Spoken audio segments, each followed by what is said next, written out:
अलविदा के इतने प्यारे गाने। हम तो मैं आज बहुत ही भारी मन से मानसी और प्रियंका ये शो स्टार्ट कर रहा हूँ, क्योंकि आज जब सुबह ये न्यूज़ आई तो एकदम दिल टूट गया मेरा, क्योंकि हम 80s में बॉर्न हुए थे और कोई भी 80s के अगर बॉर्न उस जनरेशन के लोग जो हैं, और इनफैक्ट नई जनरेशन के भी, आप देखिए के पल और यारों गाने हज़ारों बार सुने होंगे, गुनगुनाए होंगे, गाए होंगे, मैंने भी गाए हैं।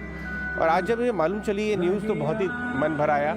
बहुत ही वर्सेटाइल एक्टर थे, और जैसे बोलते हैं कि एक सोल्जर को should go with his boots on, के भी एक लाइव कॉन्सर्ट में ही हमें छोड़ के गए 53 इयर्स की एज में।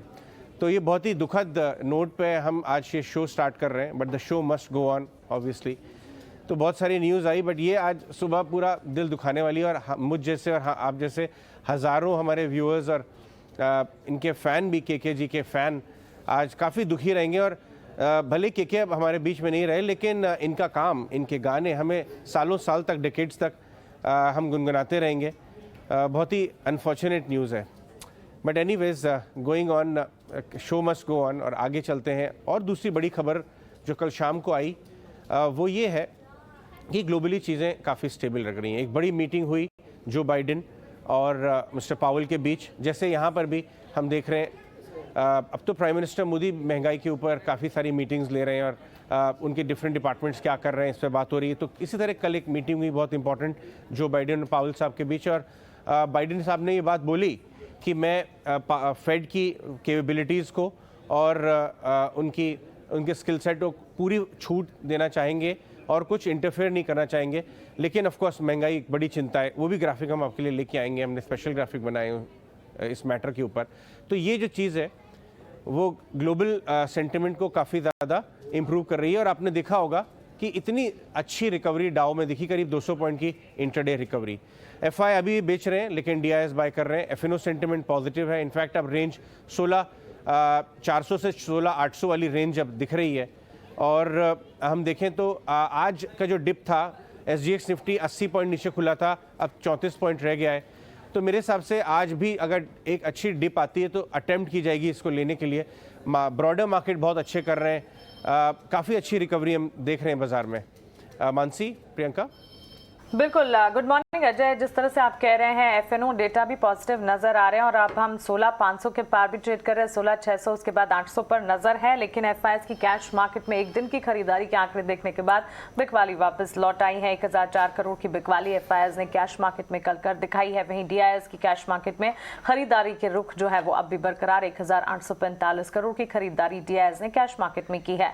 वायदा बाजार में फिर एफआईएस की तरफ से बिकवाली यहां पर देखने को मिली है। इंडेक्स फ्यूचर्स में 1,174 करोड़ की बिकवाली, वहीं इंडेक्स ऑप्शंस में करीब 292 करोड़ की बिकवाली के यहाँ ट्रेड्स नजर आ रहे हैं। स्टॉक्स फ्यूचर्स हालांकि खरीदारी एफआईएस कर रहे हैं, स्टॉक ऑप्शंस में हल्की सी बिकवाली जरूर देखने को मिल रही है। अब आइए जून एक्सपायरी के इंडेक्स फ्यूचर्स के ट्रेंड को समझ लेते हैं। ट्रेंड जो है वो लॉन्ग्स अनवाइंडिंग का नजर आ रहा है। यहाँ पर change in open interest negative 9.1% का नजर आ रहा है। और बैंक निफ्टी के अगर जून एक्सपायरी के ट्रेंड को समझने की कोशिश करें, यहाँ पर शॉर्ट्स बिल्टअप होते हुए ट्रेंड के तौर पर नजर आ रहे हैं। इसके अलावा 2 जून की एक्सपायरी यानी कि वीकली एक्सपायरी को अगर समझने की कोशिश करें, एक्टिव कॉल्स और पुट्स के डेटा आपके टीवी स्क्रीन पर एक एक कर आ जाएंगे। 16,700 के लेवल्स पर कॉल राइटिंग होती हुई दिख रही है। वहीं 16,800 के लेवल्स पर भी एक्टिवली कॉल राइटिंग यहां पर नजर आती हुई दिख रही है। और पुट्स की खरीदारी यानी कि बिकवाली को कौन खरीद रहा है, 16,450 के एक्टिव पुट्स हैं जहां पर पुट्स राइटिंग होती हुई नजर आ रही है। तो क्लियरली एफएनओ डेटा में काफी कुछ है। कल वीकली एक्सपायरी है जिस पर हमें फोकस रखना होगा। राइट, ठीक है, बिल्कुल। तो बड़ी नोटिस करने वाली बात है, सिर्फ एक दिन की एफआईएस की खरीदारी थी यहाँ 500 करोड़ की, और उससे डबल फिर से आज बिकवाली देखने को मिली है लगभग 1000 करोड़ की। लेकिन एफआईएस के ट्रेंड को लेकर हम वैसे भी एक बुलिश व्यू नहीं रख रहे हैं, क्योंकि अभी तक कोई पैटर्न दिख नहीं रहा। It was one of the kinds में भी। लेट्स सी कि आज बाजार किस तरह के इंडिकेशन दे रहा है। हमारे साथ हमारे टेक्निकल पैनलिस्ट बने हुए हैं। रेंज ऊपर की है 16400, एक बड़ा रेजिस्टेंस है, और अब थोड़े से गैप डाउन के साथ हम खुलने की तैयारी कर रहे हैं। लेकिन क्या रेंज आइडेंटिफाई करने चाहिए, हमें हेल्प करेंगे हमारे एक्सपर्ट्स। संतोष मीना है हमारे साथ, गौरव बिस्सा है और चिराग कबानी है। सबसे पहले गौरव, आपसे समझना चाहेंगे आप किस रेंज के लिए आज ट्रेड करेंगे। मॉर्निंग। गुड मॉर्निंग आपके व्यूअर्स को, निफ्टी की अगर बात काफी मिली थी, लेकिन अब जब आप उसके आवली चार्ट अगर देखेंगे तो जो फॉलो अप कैंडल्स होते हैं, बाइंग जो थी वो थोड़ी सी नदारद थी। दूसरा, अगर आप कल के 15 मिनट से 30 मिनट्स की कैंडल देखेंगे तो वहाँ पे कप एंड पैटर्न का ब्रेकआउट निफ्टी फ्यूचर्स में देखने मिल रहा था, लेकिन वो फेल हो गया। तो फेल्ड पैटर्न जो होती है काफ़ी स्ट्रॉन्ग पैटर्न्स होती हैं, तो वो हिसाब से कोई डिक्लाइन अगर मिलती है 16,480 16,500 के करीब फ्यूचर्स में अगर देखने मिलती है, तो मैं वहाँ पे बाय करने की सलाह दूंगा, जहाँ पे 89 एक्सपोनेंशियल मूविंग एवरेज का भी सपोर्ट है 15 मिनट्स के चार्ट के अंदर। थोड़ा सा वहाँ पे स्टेबिलिटी आपको देखने मिल सकती है, और ऊपर में जो है 16,680 16,700 ये आप उसके लिए प्ले कर सकते हैं। 16,750 जो एक की हर्डल होगा, क्योंकि वहाँ पे 200 एक्सपोनेंशियल मूविंग एवरेज का हर्डल है डेली चार्ट्स पे। तो बाय ऑन डिक्लाइंस की रणनीति होगी निफ्टी के लिए, कोई अगर गिरावट देखने मिलती है तो। दूसरा, 16,500 अगर आप पुट ऑप्शन देखेंगे वीकली सीरीज का, 2 जून वाली सीरीज का, तो हाईएस्ट कंसोलिडेशन फिलहाल वहाँ पे है। तो जब तक यहाँ पे आवली क्लोज अगर 16,500 के नीचे नहीं होती है, मैं नहीं समझता हूँ कि यहाँ पे आपको शॉर्ट कवरिंग या पैनिक कवरिंग आपको देखने मिलेगी पुट ऑप्शन में, और वो अगर नहीं होगी तो एक बाउंस देखना काफी लाजमी हो जाएगा। तो वो एंगल से डिक्लाइन अगर मिलता है तो बाय कर सकते हैं। ओके, तो चलिए गौरव का इंडेक्स पर नजरिया हमने जाना। स्टॉक स्पेसिफिक रिकमेंडेशन भी थोड़ी ही देर में समझेंगे, लेकिन स्वास्थ्य का इन्वेस्टमेंट के संतोष मीना हमारे साथ जुड़ गए हैं। संतोष, गुड मॉर्निंग। बाजार में जिस तरह के ट्रेंड नजर आ रहे हैं, कल दिन भर उतार चढ़ाव पर हमने ट्रेड्स देखे, मिड कैप में परफॉर्मेंस रही, लेकिन बैंक निफ्टी की तरफ से कमजोरी जरूर देखने को मिली। हालांकि 16,500 के पर अब भी निफ्टी में ट्रेड्स नजर आ रहे हैं। आज की शुरुआत आप कैसे देख रहे हैं? Good morning everyone. निफ्टी की बात करें तो 16,700 एक 5 मई के बाद 6 मई को एक गैप डाउन ओपनिंग हुआ था, तो वो एक रेजिस्टेंस एरिया है गैप का, तो वहाँ निफ्टी अटक रहा है। हालांकि मेरा व्यू नेगेटिव नहीं है, 16,500 इमीडिएट और स्ट्रॉन्ग सपोर्ट रहेगा। तो 16,500 के पास मिलता है, क्योंकि 16,500 से 16,400 एक स्ट्रॉन्ग डिमांड जोन है। 16,400 पहले रेजिस्टेंस का काम कर रहा था, तो अब ये 16,500 से 400 का एरिया सपोर्ट जोन का काम करेगा। तो 16,500 के आसपास मिलता है तो बाइंग की मौके ढूंढना चाहिए। ऊपर में फिर से हम शायद 16,700 की ओर बढ़ सकते हैं। जिस दिन 16,700 क्रॉस किया, हम फिर 16,900 अगला टारगेट लेवल रहेगा। और आज शायद निफ्टी को आईटी स्टॉक सपोर्ट कर सकते हैं, बिकॉज इन्फोसिस की तरफ से पॉजिटिव कमेंट्री आई है। वहीं एफएमसीजी स्टॉक्स में भी अच्छी स्ट्रेंथ देखने को मिल रही है, शायद अच्छे जीडीपी के आंकड़े और अच्छे मानसून की उम्मीद में। इसके अलावा आज ऑटो सेल्स नंबर भी आना स्टार्ट हो जाएंगे, तो शायद वहां से भी सपोर्ट मिलता नजर आए। तो निफ्टी 16,500 के आसपास बाइंग की अपॉर्चुनिटी देखना चाहिए। बैंक निफ्टी में थोड़ा सा होल्ड का सलाह है, हालांकि व्यू उसमें भी पॉजिटिव ही है, लेकिन ऊपर में 36,000 एक साइकोलॉजिकल हर्डल की तरह काम कर रहा है। नीचे 35,000 के पास मिलता है तो वहां बाइंग कॉन्फिडेंस ज्यादा लगेगा खरीदने के लिए। तो बैंक निफ्टी को भी 35,000 के आसपास खरीदारी के मौके ढूंढना चाहिए, बट निफ्टी में आज थोड़ा ज्यादा कॉन्फिडेंस नजर आ रहा है। ऑलराइट, तो निफ्टी में बाय ऑन डिप्स की स्ट्रैटेजी है। 16,700 के टारगेट के लिए संतोष यहाँ बाइंग करेंगे। चिराग, आप क्या करेंगे? आपकी भी बाइंग स्ट्रैटेजी होगी आज? Good morning to everyone. मैं निफ्टी को बाय ऑन डिप्स करने की कोशिश करूंगा। 16,500 और 16,450 के बीच में बहुत इंपॉर्टेंट सपोर्ट है। तो आज अगर सेकेंड हाफ में या स्टार्ट ऑफ दी में निफ्टी पुलबैक देता है, ये लेवल टेस्ट करने को आता है, तो मैं लॉन्ग सेंटर करूंगा। स्टॉप लॉस रहेगा 16,380 का। मुझे इमीडिएट अपसाइड टारगेट 16,880 तक लगते हैं इसमें। वही अगर बैंक निफ्टी की बात करें तो कल बैंक निफ्टी ने थोड़ा निफ्टी के कंपैरिजन में ज्यादा करेक्शन किया था, बट अभी तक लास्ट वीक में जो गैप अप हुआ था वो गैप फिर नहीं किया है। इसका 35,100 टू 35,300 का गैप जोन है। तो ये गैप जोन के बीच में कहीं पे भी अगर बैंक निफ्टी डिप देता है तो मैं लॉन्ग करने की कोशिश करूंगा। स्टॉप लॉस रखूंगा 34,800 का। टारगेट रहेगा 36,300।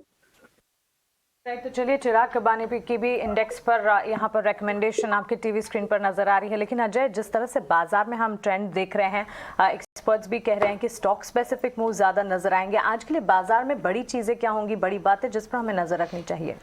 Good morning guys. देखिए, ये बाजार एक्चुअली अच्छे शेप में है, कोई प्रॉब्लम नहीं है। और कल अगर आप शाम का डेटा देखें तो आपको जो जीडीपी का डेटा आया एक्चुअली, और कोर सेक्टर ग्रोथ का डेटा आया, 6 मंथ हाई पे कोर सेक्टर का ग्रोथ का डेटा आया, जीडीपी का डेटा हमारा वन ऑफ द बेस्ट है इन द वर्ल्ड, वो हम आपके लिए लेके आएंगे। उसको देख के आपको लगेगा कि एक्चुअली चीज़ें उतनी ख़राब नहीं है। ये देखिए दुनिया में हम 8.7% की ग्रोथ हमने FY22 में की। अगर आप इसको थोड़ा डिस्काउंट भी कर दें, आप हो सकता है कि कुछ लोग बोलें कि देखिए साहब हमारे पास तो 3 महीने का डेटा का डिफरेंस है बाकी कंट्रीज में और हमारी कंट्रीज में, तो मैं उसको डिस्काउंट कर देता हूँ, तो भी हम कहीं ना कहीं चीन के आसपास आ गए, राइट, 8%। तो ये कैलेंडर ईयर मानते हैं, करेक्ट, तो हम लोग फाइनेंशियल ईयर मानते हैं, 3 महीने का डिफरेंस की बात कर रहा हूँ, तो भी अगर उसे डिस्काउंट कर दीजिए। और मोटी बात आप ये देखिए कि one of the top 3 countries in the world में हमारी ग्रोथ है। ये देश का डायरेक्शन है। अगर आप इसको साथ में, और इक्विटी मार्केट 1.5 टाइम 2 टाइम के आसपास का रिटर्न लॉन्ग टर्म में जीडीपी ग्रोथ से देता है, तो 14-15% का ग्रोथ का पोटेंशियल हमारा इक्विटी मार्केट रिटर्न रखता है। तो ये आप नजर में जरूर रखिए, अगर आप एक इन्वेस्टर हैं, इससे आपकी नजर हटनी नहीं चाहिए। तो अजय अगर एक कंपोनेंट वाइज हम देखना चाहें, क्योंकि जिस तरह से जीडीपी के फिगर्स को आप ब्रेक डाउन करो ना, तो कंस्ट्रक्शन सेक्टर कहाँ 7.5% से नेगेटिव ग्रोथ दे रहा था, वो बढ़कर 11.5%। तो ये क्या प्रॉमिसिंग सेक्टर यहाँ से भी पिक किए जा सकते हैं? देखिए अगर आप कोर सेक्टर के कॉन्ट्रीब्यूशन को देखें जो 6 मंथ हाई पे आ गया है, उसमें रिफाइनिंग, अभी हम रिफाइनिंग के बारे में बात करेंगे। पूरी यूरोप में जो है इस समय जो क्रूड, रशिया का क्रूड जा नहीं पा रहा है, वो वाया इंडिया और चाइना होके जा रहा है। राइट, हमारे इंपोर्ट बढ़ी गए। आप रिफाइनिंग मार्जिन ट्रैक कर ही रही हैं आजकल बहुत क्लोजली, राइट। तो इलेक्ट्रिसिटी, रिफाइनिंग, कंस्ट्रक्शन, ये तीनों जो कंपोनेंट्स हैं कोर सेक्टर के, उसमें बहुत बड़ा उछाल हमने देखा है। आप कह सकते हैं कि इलेक्ट्रिसिटी क्यों बढ़ रहा है भाई? इलेक्ट्रिसिटी क्योंकि अनलॉक हो रहा है, फैक्ट्रियां ज्यादा चल रही हैं, एसएमई यूनिट्स बाहर आ गई हैं, डिमांड बढ़ रही है, सब ऑफिस जा रहे हैं, तो कुल मिला के इकोनॉमी चगिंग अलोंग बहुत बढ़िया तरीके से आगे बढ़ रही है। और ये कोर सेक्टर डेटा है, ये बाजार के लिए अदरवाइज शायद डे टू डे उसमें इतना इंपॉर्टेंट ना हो, लेकिन हम सीए की कमेंट्री लेके आएंगे, वो लेके आइए जो हमारे न्यू चीफ इकोनॉमिक एडवाइजर है, उन्होंने 5 बातें जो कहीं बड़ी वो आपके लिए चलाएंगे। उसमें एक बहुत बड़ी बात है कि हर बार इन्फ्लेशन जो आता है वो एक नेगेटिव चीज का सूचक नहीं है, कई बार ग्रोथ के साथ थोड़ा बहुत इन्फ्लेशन आता ही है। ये देखिए भारत में बाकी दुनिया के मुकाबले हम काफी तेज ग्रो कर रहे हैं, और रेट्स बढ़ाने का मतलब ये भी है कई बार कि ग्रोथ आ रही है इकोनॉमी में। और ऑफ कोर्स हमें मालूम ही है कि अच्छे मानसून, कल शाम को आईएमडी ने कमेंट्री दे दी है जो बाजार ऑलरेडी लाइक कर रहा है।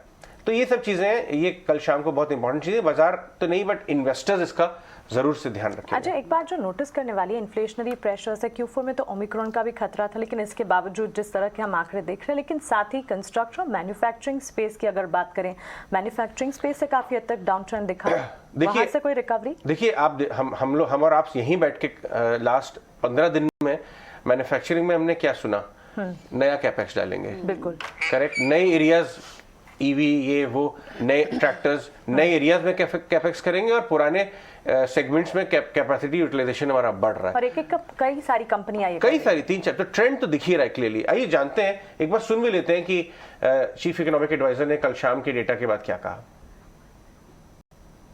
GDP growth year on year in fiscal Q4 21-22 at 4.1% was better than what many had anticipated in the private sector because of concerns about the impact caused by the Omicron wave in January, which lingered partially into February as well.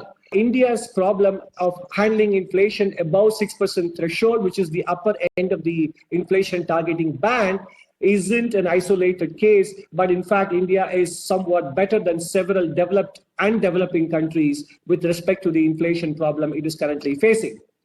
And the government has been very proactive, as well as the central bank, in countering the inflation pressures. The central bank has caught up with the inflation rate by beginning to raise the repo rate both in the scheduled meeting as well as in the intra-meeting rate hike in May. The government has record food grain production and buffer stock levels that should limit a flare-up in prices. The duty structure on edible oils have been rationalized, and it has also extended stock limits on edible oils. States and union territories have been sent advisories to set up price stabilization funds. And energy resources are being diversified beyond the traditional hydrocarbons. Ethanol blending is now at a much higher level than before.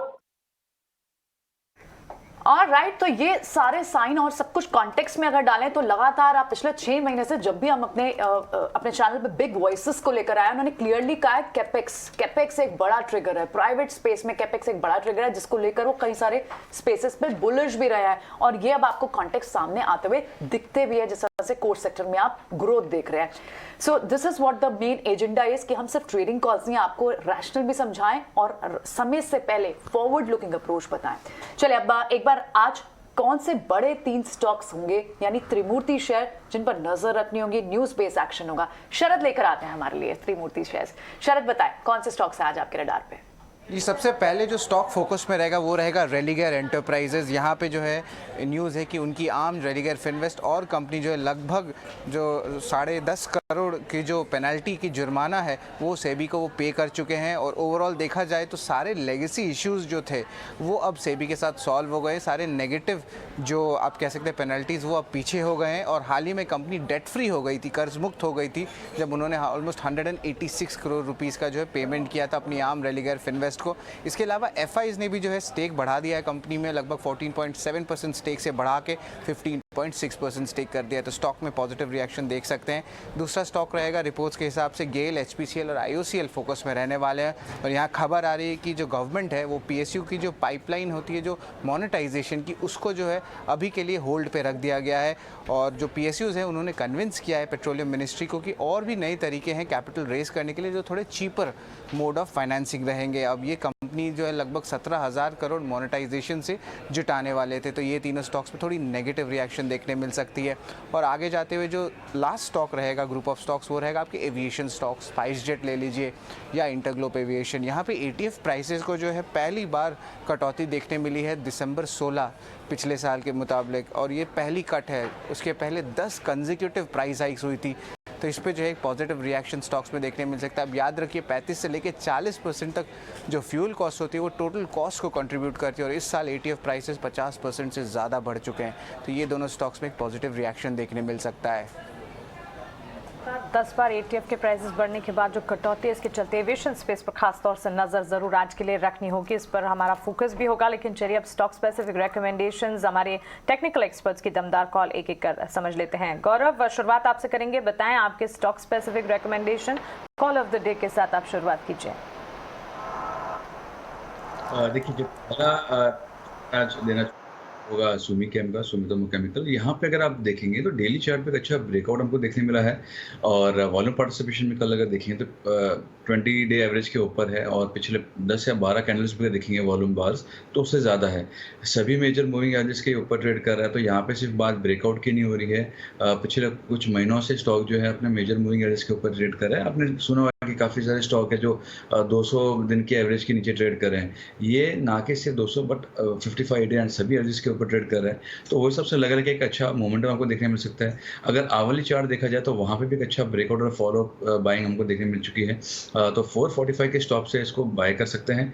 495 का जो होगा इसमें target होगा। दूसरा recommendation जो होगा वो होगा आईसीआईसीआई बैंक में। यहाँ पे अगर आप देखेंगे तो ओवरऑल स्टेबिलिटी है, छोटा सा एक ब्रेकआउट हमको डेली चार्ट पे देखने मिल रहा है। स्टॉक जो है वो काफ़ी सारे मूविंग एवरेज के ऊपर ट्रेड कर रहा है, तो अभी जो मेरे नॉर्मल फिल्टर जो मैं अभी यूज़ कर रहा हूँ वो है कि कौन सा स्टॉक जो है वो 10, 20, 50, 100, 200 ये सारे मूविंग एवरेज के ऊपर ट्रेड कर रहा है। ये मैं इसलिए कर रहा हूँ कि जो शॉर्ट टर्म एवरेज से लेकर लॉन्ग टर्म एवरेज सभी के ऊपर अभी भी ट्रेड कर रहा है, तो उसके अंदर यहाँ पे फिलहाल काफ़ी स्ट्रॉन्ग बस उसके अंदर है, वॉल्यूम पार्टिसिपेशन भी इसके अंदर है, तो वो लिहाज से आप 780 के टारगेट के लिए बाय कर सकते हैं आईसीआईसीआई बैंक को। 725 के अंदर इसका एक स्टॉप लॉस होगा। तीसरा रिकमेंडेशन जो है वो थोड़ी लंबी अवधि का होगा, मीडियम टर्म का होगा, वो है पिडिलाइट। यहाँ पे आवली चार्ट में भी ब्रेकआउट जरूर देखने मिला है, तो ये आजकल में भी थोड़ा सा परफॉर्मेंस आपको देखने मिल सकता है। लेकिन ये जो है अगर आप इसके वीकली चार्ट्स देखेंगे तो multi year trend line support आ रहा है। 89 एक्सपोनेंशियल मूविंग एवरेज जिसने सालों से एक दशक से इसको तोड़ा नहीं है, ये उसके करीब आके बाउंस ले रहा है, तो वो एंगल से जो है काफ़ी स्ट्रॉन्ग कंटेंडर बन जाता है। अगर आपको साल भर के लिए भी रखना हो या आपको 15 दिन के लिए भी रखना हो, तो वो एंगल से मैं यहाँ पे 2130 के स्टॉप लॉस से पिडिलाइट को बाय करने की सलाह दूंगा। 2500 का इसके अंदर लक्ष्य होगा। मेरा जो कॉल ऑफ डे होगा वो है सुमीकेम। तो प्राइवेट स्पेस बैंक से आईसीआईसीआई बैंक, उसके अलावा आप केमिकल स्पेस से देख रहे हैं सुमीकेम आपकी कॉल ऑफ द डे भी है, राइट गौरव? जी alright, Sumichem call of the day, और पिडिलाइट साथ ही तीसरा बड़ा स्टॉक का। संतोष, आपकी कॉल्स क्या रहेंगी? जैसा मैंने कहा, मुझे एफएमसीजी सेक्टर अच्छा लग रहा है क्योंकि यहाँ टेक्निकली निफ्टी एफएमसीजी में एक इनवर्स हेड एंड शोल्डर का पैटर्न बन रहा है और उम्मीद कर रहे हैं कि शायद इस बार मानसून अच्छा रहे तो उसका भी रबर इफेक्ट देखने को मिले। तो मेरा स्टॉक इसमें से HUL है। इसका स्ट्रक्चर देखें तो हायर हाई हायर लोज बना रहा है और ये स्टॉक रेडी है अपने 200 दिन के एवरेज को क्रॉस करने के लिए। और over the night US market में भी इसके पेरेंट कंपनी यूनिलीवर में एक अच्छी बड़ी रैली देखने को मिली थी। तो यहाँ पर 2440 का इमीडिएट टारगेट मुझे नजर आता है, 2300 रुपए का स्टॉप लॉस रहेगा। मेरा दूसरा स्टॉक जो जनरली एनालिस्ट के रडार पे आता नहीं है, मैं जब स्कैन करा तो मुझे इसका स्ट्रक्चर अच्छा लग रहा है टेक्निकली, एस्ट्राजेनेका फार्मा। ये स्टॉक एक डबल बॉटम पैटर्न बना रहा है। परसों के ट्रेडिंग सेशन में इसमें बड़े वॉल्यूम के साथ एक बड़ी रैली देखने को मिली थी और एक ब्रेकआउट देखने को मिला था। ये कंसोलिडेट कर रहा है और फिर से रैली के लिए तैयार है। तो यहाँ 3190 3190 का टारगेट रहेगा और 2900 रुपए का स्टॉप लॉस रहेगा। मेरा तीसरा स्टॉक लेमन ट्री है। मैं होटल स्टॉक्स पे वैसे भी बुलिश हूँ। इसका स्ट्रक्चर भी देखे तो पहले इसने 62 के लेवल को ब्रेक किया था, अब वो सपोर्ट का काम कर रहा है और ये स्टॉक अपने सभी मूविंग एवरेजेस के ऊपर ट्रेड कर रहा है। यहाँ एक बुलिश फ्लैग पैटर्न बनते नजर आ रहा है। तो यहाँ 6850 का टारगेट नजर आ रहा है, 62 रुपीज का स्टॉप लॉस रहेगा और लेमन ट्री मेरा कॉल ऑफ भी रहेगा। यहाँ पर कॉल ऑफ द डे संतोष की तरफ से आता हुआ लेमेंट्री फोकस में भी रहा कल के सत्र में, क्योंकि कंपनी ने एक कॉन्ट्रैक्ट साइन किया है। आसाम में कंपनी अपना कारोबार विस्तार करने जा रही है। इसके अलावा HUL FMCG स्पेस की अगर बात करें, ऑफकोर्स सेक्टोरल गेनर्स में ऑटो और FMCG मई के पूरे महीने में आउट परफॉर्म करते हुए दिखे थे। तो HUL एक और स्टॉक का FMCG स्पेस से संतोष की तरफ से। चिराग, आपके स्टॉक स्पेसिफिक रिकमेंडेशंस बताएं। मेरे तीनों के 3 बाई कॉल्स है। पहला बाई कॉल है भारतीय एयरटेल पे। भारतीय एयरटेल ने एक अच्छा सा ब्रेकआउट किया है 703 के ऊपर और कल क्लोजिंग बेसिस पे उसके ऊपर सस्टेन कर रहा है। तो इसमें फर्स्ट बाई रहेगा with stop loss of 686, target will be 740। Second by call मेरा रहेगा ट्रेंड लिमिटेड पे। ट्रेंड लिमिटेड ने वीडी चार्ट पे ब्रेकआउट किया अबाउ 1098 और कल क्लोजिंग 1120 का दिया है। तो 1098 के स्टॉप लॉस से इसको लॉन्ग कर सकते हैं फॉर टारगेट ऑफ 1180 और ये मेरा कॉल ऑफ द डे भी रहेगा। थर्ड बाई कॉल मेरा रहेगा SBI पे, जो एक सेफ इंट्राडे ट्रेडर भी बाई कर सकते हैं। अगर कोई भी सुविधा का आता है 465 464 जोन पे इंट्राडे पे तो लॉन्ग कर सकते हैं इसको। स्टॉप लॉस रहेगा 460 का, इंट्राडे टारगेट रहेगा 472 का और अगर 1-2 दिन होल्ड कर सकते हैं तो 486 के लेवल भी विजिबल लगते हैं। तो ये 3 कॉल्स रहेंगी यहाँ पे चिराग को भी बैंकिंग स्पेस से SBI पसंद आता है और साथ ही उन्हें पसंद आता है भारतीय एयरटेल और ट्रेंड। तो यानी हम लार्ज कैप्स के साथ कॉल्स तो पिक कर रहे हैं। आपकी कॉल ऑफ द डे क्या है यहाँ पे Chirag? Trend call of the day रहेगी, वापस रिपीट कर रहा हूँ, स्टॉप लॉस रहेगा 1098 का, टारगेट 1180। ठीक है, ऑलराइट, ठीक है। सो ट्रेंड रहेगी इनकी कॉल ऑफ द डे। अब चलिए कुछ और टॉप स्टोरीज पर एक बार नजर डाल लेते हैं जो बड़ी कमेंट्री मैनेजमेंट की तरफ से आई, बड़े कॉर्पोरेट्स की तरफ से आई। इन्फोसिस के CEO सलील पारेख ने एक खास बयान यहाँ जरूर दिया। उन्होंने कहा कि कंपनी की डिमांड ग्रोथ में कमी है लेकिन क्लाउड और डिजिटल बिजनेस पर फोकस पूरा है। इसे कैसे रीड करना चाहिए? प्रियंका, उन्होंने ये कहा है कि कंपनी की डिमांड ग्रोथ में कमी नहीं आई है। No problem. देखिए कंसर्न क्या थी बाजार की? बाजारी कंसर्न थी कि जो हाई ग्रोथ कंपनीज हैं, जो महंगी ट्रेड होती हैं 40-50 टाइम, जैसे इन्फोसिस और नैस्डैक भी हाई ग्रोथ कंपनीज, जब इन्फ्लेशन बढ़ जाएगा और रेट्स बढ़ेंगे तो ये ग्रोथ शायद सस्टेन ना हो, इसलिए 30% नैस्डैक टॉप से नीचे है। इसलिए IT कंपनीज 1900 वाला इन्फोसिस 1400 कर दिया, राइट? ये कंसर्न थी बाजार की, हमने खुद ही ट्रैक किया, अपन ने बैठ के ट्रैक किया, राइट? जो कंप्रेशन हुआ डिमांड में, डिमांड ये आपके वैल्यूएशन में जो कंप्रेशन हुआ उसका आधार ये था। और अब कल शाम को जब सलील पारेख ने ये बताया कि डिमांड ग्रोथ में कोई कमी नहीं है एक्चुअली, और मार्जिन बढ़ाने के भी लीवर्स हैं कंपनी के पास, ये बहुत इंपॉर्टेंट कमेंट्री है एनालिस्ट कॉल जो उन्होंने की शाम को कल। और मेरे को लगता है कि इन्फोसिस, आप देखिए जरा इन्फोसिस का चार्ट लिखा है, ये 2 महीने का या 3 महीने का, आप देखेंगे नीचे तक काफी अच्छा रिबाउंड आया है। तो बाजार ये समझा कि भाई इस भाव पे जब मैनेजमेंट कह रहे हैं कि कोई डिमांड में कमी नहीं है तो क्यों नहीं लेना चाहिए। तो ये एक बड़ी चीज है। ये टाइमिंग को कैसे देखना चाहिए अजय? क्योंकि हम जब देख रहे हैं कि सारे IT स्पेस टेक्नोलॉजी स्टॉक्स इतने बीटन डाउन हो गए हैं, नंबर्स अच्छे पोस्ट करने के बाद भी मार्केट उन्हें रिवॉर्ड नहीं कर पा रहा है, और ऐसे टाइम पे एनालिस्ट कॉल और कॉन कॉल से कितना भरोसा रहेगा इन्वेस्टर्स पे? नहीं, ये तो रूटीन कॉल थी, इसका आप टाइमिंग का कुछ ज्यादा रीज ना करें। लेकिन ये देखिए नीचे से ना 1400 से 1500 ऑलरेडी आया है। अब आप 1 महीने का दिखाइए तो आप देखेंगे 100 रुपए का नीचे से रिबाउंड आ चुका है। तो कहीं ना कहीं लोग ये समझ रहे हैं। और कल आपको याद होगा विकास खेमानी भी कह रहे थे कि ये इन्फोसिस 14-1500 के रेंज में जरूर लेना चाहिए। Right. इतना कोई डिमांड एनवायरनमेंट पूरा शेकन नहीं होने वाला है। और यही आज सलील पारेख ने कल शाम को बोला। अजय, कुछ समय पहले इन्फोसिस की तरफ से एक बयान आता हुआ दिखा था जहां पर आईटी स्पेस में बीटन डाउन एक्शन देख भी रहे हैं, एट्रिशन रेट्स को लेकर बातचीत हो रही थी, टैलेंट पूल को मेंटेन नहीं कर पा रहे, क्या एक बड़ा कंसर्न है ये?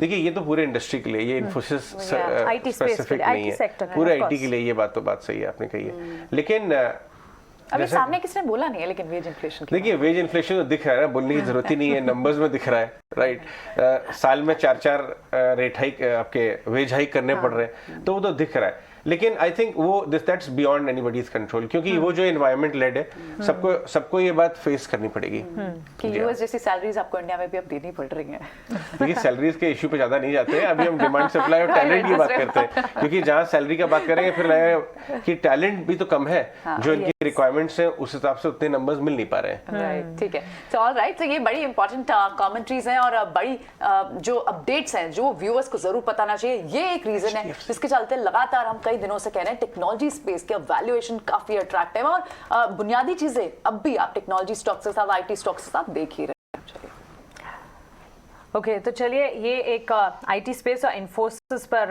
यहाँ पर फोकस होता हुआ दिखा। लेकिन अजय, मैनेजमेंट कमेंट्री कई सारी आती हुई दिखी। एचडीएफसी बैंक का मर्जर जो हुआ उसके बाद 5 सालों के बैलेंस शीट दोगुने करने के लक्ष्य, ये खबर भी एक तरह से आती हुई दिखी। इसे किस तरह से एनालाइज ये भी बहुत इंपॉर्टेंट कमेंट्री कल आई। शशिधर जगदीशन जो नए एमडी हैं एचडीएफसी बैंक के, उन्होंने एनालिस्ट के साथ बातचीत की है, क्योंकि देखिए अगर आप ये देखिए एनालिस्ट में 5 साल में जो कंबाइंड एंटिटी बनेगी, बाजार को डर क्या था कि इतनी बड़ी एंटिटी जो बन रही है क्या ये ग्रो कर पाएगी, क्योंकि जैसे जैसे कंपनी बड़ी होती जाती हैं उनकी ग्रोथ धीरे धीरे चैलेंज हो जाती है, छोटी कंपनी ज्यादा ग्रोथ अचीव कर पाती हैं। पर इन्होंने ये एक मेन मैसेज दिया कि इस साइज के होने के बावजूद भी कंपनी की ग्रोथ में कोई कमी नहीं आने वाली है। हर 5 साल में बैलेंस शीट डबल कर रहे हैं। बैलेंस शीट डबल का मतलब प्रॉफिट भी उसी प्रोपोर्शन में बढ़ेगा, और अगर अर्निंग्स उस प्रोपोर्शन में बढ़ेंगी तो स्टॉक प्राइस भी उसी प्रोपोर्शन में बढ़ सकता है। हालांकि उन्होंने स्टॉक प्राइस पे नहीं बोला, मैं बाजार का इंटरप्रिटेशन पकड़ रहा हूं, क्योंकि ये स्टॉक 2 साल से परफॉर्म नहीं किया। तो ऐसे टाइम पे किस तरीके से ब्रांचेस बढ़ेंगी, कई हजार ब्रांचेस ऐड हो रही हैं कंबाइंड एंटिटी में, ये कमेंट्री भी आज बाजार काफी अच्छी तरह से लेना चाहिए मेरे हिसाब से। तो चलिए, क्लियरली यहाँ पर मैनेजमेंट कमेंट्री एक एक कर कई सारी आती हुई दिख रही है और इसके चलते यहाँ पर फोकस में तमाम बड़ी दिग्गज कंपनियां भी हैं, लगातार हम आपके टीवी स्क्रीन पर आपको बता रहे हैं। ओके, चलिए हमारे टेक्निकल एनालिस्ट से भी एक बार बातचीत कर लेते हैं। संतोष, इन्फोसिस से आप की राय मैं जानना चाहूंगी, क्योंकि यहाँ पर हमने देखा मैनेजमेंट की तरफ से बयान आता हुआ, कंपनी के कारोबार विस्तार प्लान्स को लेकर भी बातचीत यहाँ होती हुई। टेक्निकली एक बार इन्फोसिस के चार्ट चेक कीजिए। यस, इन्फोसिस के मैनेजमेंट की कमेंट्री काफी स्ट्रांग है। उसके बाद मुझे लगता है ओवरऑल इंटायर आईटी सेक्टर में एक शॉर्ट कवरिंग और बनेगी, ऑलरेडी शॉर्ट कवरिंग देखने को मिल रही है, मुझे लगता है वो फर्दर एक्सटेंड होते नजर आएगी। तो मुझे इन्फोसिस में इमीडिएटली 1550 तक के टारगेट नजर आते हैं। उसके ऊपर निकल तो शायद हम 1600 के लेवल भी आने वाले दिनों में देख सकते हैं। नीचे की ओर अब 1500 का लेवल एक स्ट्रॉन्ग बेस का काम करेगा। 1500 के लेवल पे अच्छी पुट राइटिंग भी देखी गई है, तो मेरे हिसाब से इसमें बाइंग की सलाह रहेगी और दूसरे आईटी स्टॉक्स में भी आज पॉजिटिव मोमेंटम देखने को मिल सकता है। ठीक है, एब्सोल्युटली। एक बार एचडीएफसी के स्टॉक्स पर भी इनफैक्ट हम देख रहे हैं एचडीएफसी स्टॉक्स तो अब आपको फ्राइडे से ही चलना शुरू हो चुके हैं। कल सेकेंड हाफ में भले ही थोड़े से प्रॉफिट टेकिंग आई हो, लेकिन अब बड़े अट्रैक्टिव लेवल्स पर एक्सपर्ट्स भी मान रहे हैं। इस कमेंट्री के बाद कितना भरोसा और स्टॉक के सेंटिमेंट को लिफ्ट कर सकता है? चिराग, आप बताएं। एचडीएफसी बैंक बुलिश ही लग रहा है। सबसे पहले मैं एचडीएफसी लिमिटेड की बात करूंगा। एचडीएफसी लिमिटेड कल 2300 के लेवल के आसपास क्लोज हुआ है। जब तक ये डाउन साइड में 20 to 50 का लेवल ब्रेक नहीं करता है, तो मुझे इसमें लग रहा है कि बुलिश मोमेंटम कंटिन्यू रहेगा। नेक्स्ट इमीडिएट अपसाइड टारगेट जो मेरे को विजिबल लग रहा है वो 2430 के। दूसरी बात करेंगे एचडीएफसी बैंक की। एचडीएफसी बैंक ने कल एक छोटा रिवर्सल साइन दिया है, 1380 के आसपास क्लोज हुआ है। ओवरऑल जब तक ये 1364 के ऊपर ट्रेड करता है तो इसमें बुलिश मोमेंटम कंटिन्यू रहेगा। बट एचडीएफसी बैंक में एकदम नियर बाय रेजिस्टेंस है 1418 का, तो इससे लॉन्ग करने के लिए मैं 1418 क्रॉस करने का वेट करूंगा, जहाँ पे एक बहुत बड़ा गैप है, जो गैप लेवल 1418 टू 1448 का है। अगर ये 1418 के ऊपर क्लोज लेता है तो एचडीएफसी बैंक में भी बाई ट्रिगर होगा for a target of first 1140, second target रहेगा 1490 का। बट एचडीएफसी लिमिटेड बेटर लग रहा है चार्ट पे एचडीएफसी बैंक के कंपैरिजन में। चलिए एचडीएफसी बैंक और साथ ही इन्फोसिस पर हमारे टेक्निकल एक्सपर्ट्स का नजरिया हमने जाना, लेकिन अजय यूनाइटेड स्पिरिट्स लिमिटेड इस पर भी कल इनफैक्ट आपने एक डिटेल्ड कॉन्वर्जेशन भी की है। यूनाइटेड स्पिरिट्स लिमिटेड की अगर बात करें, कंपनी को अपने सेल फ्रेंचाइजी एग्रीमेंट पर काफी भरोसा है। प्रीमियमाइजेशन को लेकर मैनेजमेंट का क्या कहना है? देखिए, प्रीमियमाइजेशन का जो इन्होंने सिलसिला चालू किया है, अगर आप ये देखिए, बहुत ही जबरदस्त कमेंट्री है। हम इनकी आपको चर्चा भी सुनवाएंगे जल्दी ही। मैंने कल इनसे बात की यूएसएल से। इन्होंने एक ट्रांजैक्शन भी किया इनब्रू के साथ, अपने कुछ ब्रांड्स उनको सेल एंड फ्रेंचाइजी कर दी। तो ये सारे कदम जो उठा रहे हैं यूएसएल, वो इसी डायरेक्शन में है कि प्रीमियमाइजेशन हो रहा है। स्टॉक भी अच्छा चल रहा है लास्ट 1 ईयर में। जरा लास्ट 1 ईयर का ग्राफ लेके आइए और हम आपको व्यू भी सुनवाएंगे हीना नागराजन जी का इसके ऊपर। डबल डिजिट ग्रोथ और मार्जिन एक्सपेंशन की बात इन्होंने की है, तो बाजार को पसंद आनी चाहिए मेरे हिसाब से ये। और देखते हैं आगे चल के क्या होता है। बट एक बार चार्ट लेके आइए 1 ईयर का, क्योंकि ये जरूरी है देखना कि ये सब कमेंट्री में से कितना प्राइस इन हो रहा है। ये देखिए 30%, 600-700 के आसपास ये नई एमडी बन के आई थी। और देखिए उसके बाद उन्होंने कुछ कदम उठाए, margin expansion, double digit growth की बात की। एक बार गौरव से एक बार चार्ट चेक कर लेते हैं इसका। गौरव, यूनाइटेड स्पिरिट्स 800 पे आ गया, क्या ये 1000 की तैयारी कर रहा है? लेना चाहिए यहाँ से? देखिए, यहाँ पे अगर आप डेली या वीकली चार्ट देखिए, 2014 के बाद में जो उसने हाई बनाए थे वो आपके हैं तकरीबन 825-830 के। इसके ऊपर क्लोजिंग आ जाती है, प्रेफरेबली वीकली क्लोजिंग आ जाती है, तो एक बार जो रिटेस्ट कर सकता है प्रीवियस हाई को, जो 1025 का है। तो मैं उसके लिए थोड़ा वेट करूँगा। फिलहाल जो है स्टॉक उसके नीचे ट्रेड कर रहा है, तो जब मल्टी ईयर रेजिस्टेंस के नीचे ट्रेड कर रहा है तो प्रीएम का थोड़ी दिक्कत की बात हो जाएगी। लेकिन दूसरा पॉजिटिव चीज़ ये भी है कि जो इसके 2019 के हाईज थे 740-750 के, एग्जैक्टली वहीं पे रिटेस्ट करके स्टॉक ऊपर गया है, तो वो फिर आपके लिए स्टॉप लॉस का काम भी कर सकते हैं। तो यहाँ पे मैं 825-30 क्लोज घटे। लेकिन हम एक स्टॉक की बात कर रहे हैं और एक कंपनी इनफैक्ट, और स्टोरी भी और स्टोरी टेलर भी, जो अजय की फेवरेट लाइन भी है, इंडिगो। यहाँ पर क्लियरली ऑफ कोर्स एक तो इंटरनेशनल चेंज हो रही है, स्टोरी टेलर चेंज हो रहा है, स्टोरी टेलर चेंज हो रहा है, तो स्टोरी धीरे धीरे चेंज हो जाएगी।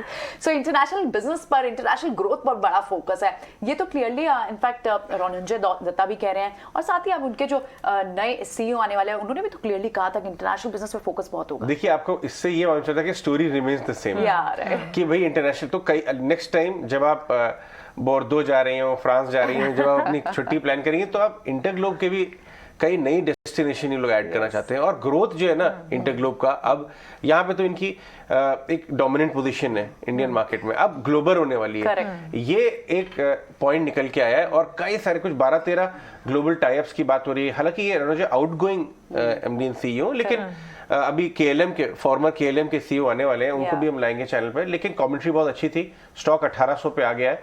आई थिंक चिराग ज्यादा बेटर। एक बार एक काम करते हैं, एक आपको व्यू सुनवा देते हैं रणंजय से, उसके बाद चार्ट चेक लेंगे इस पे।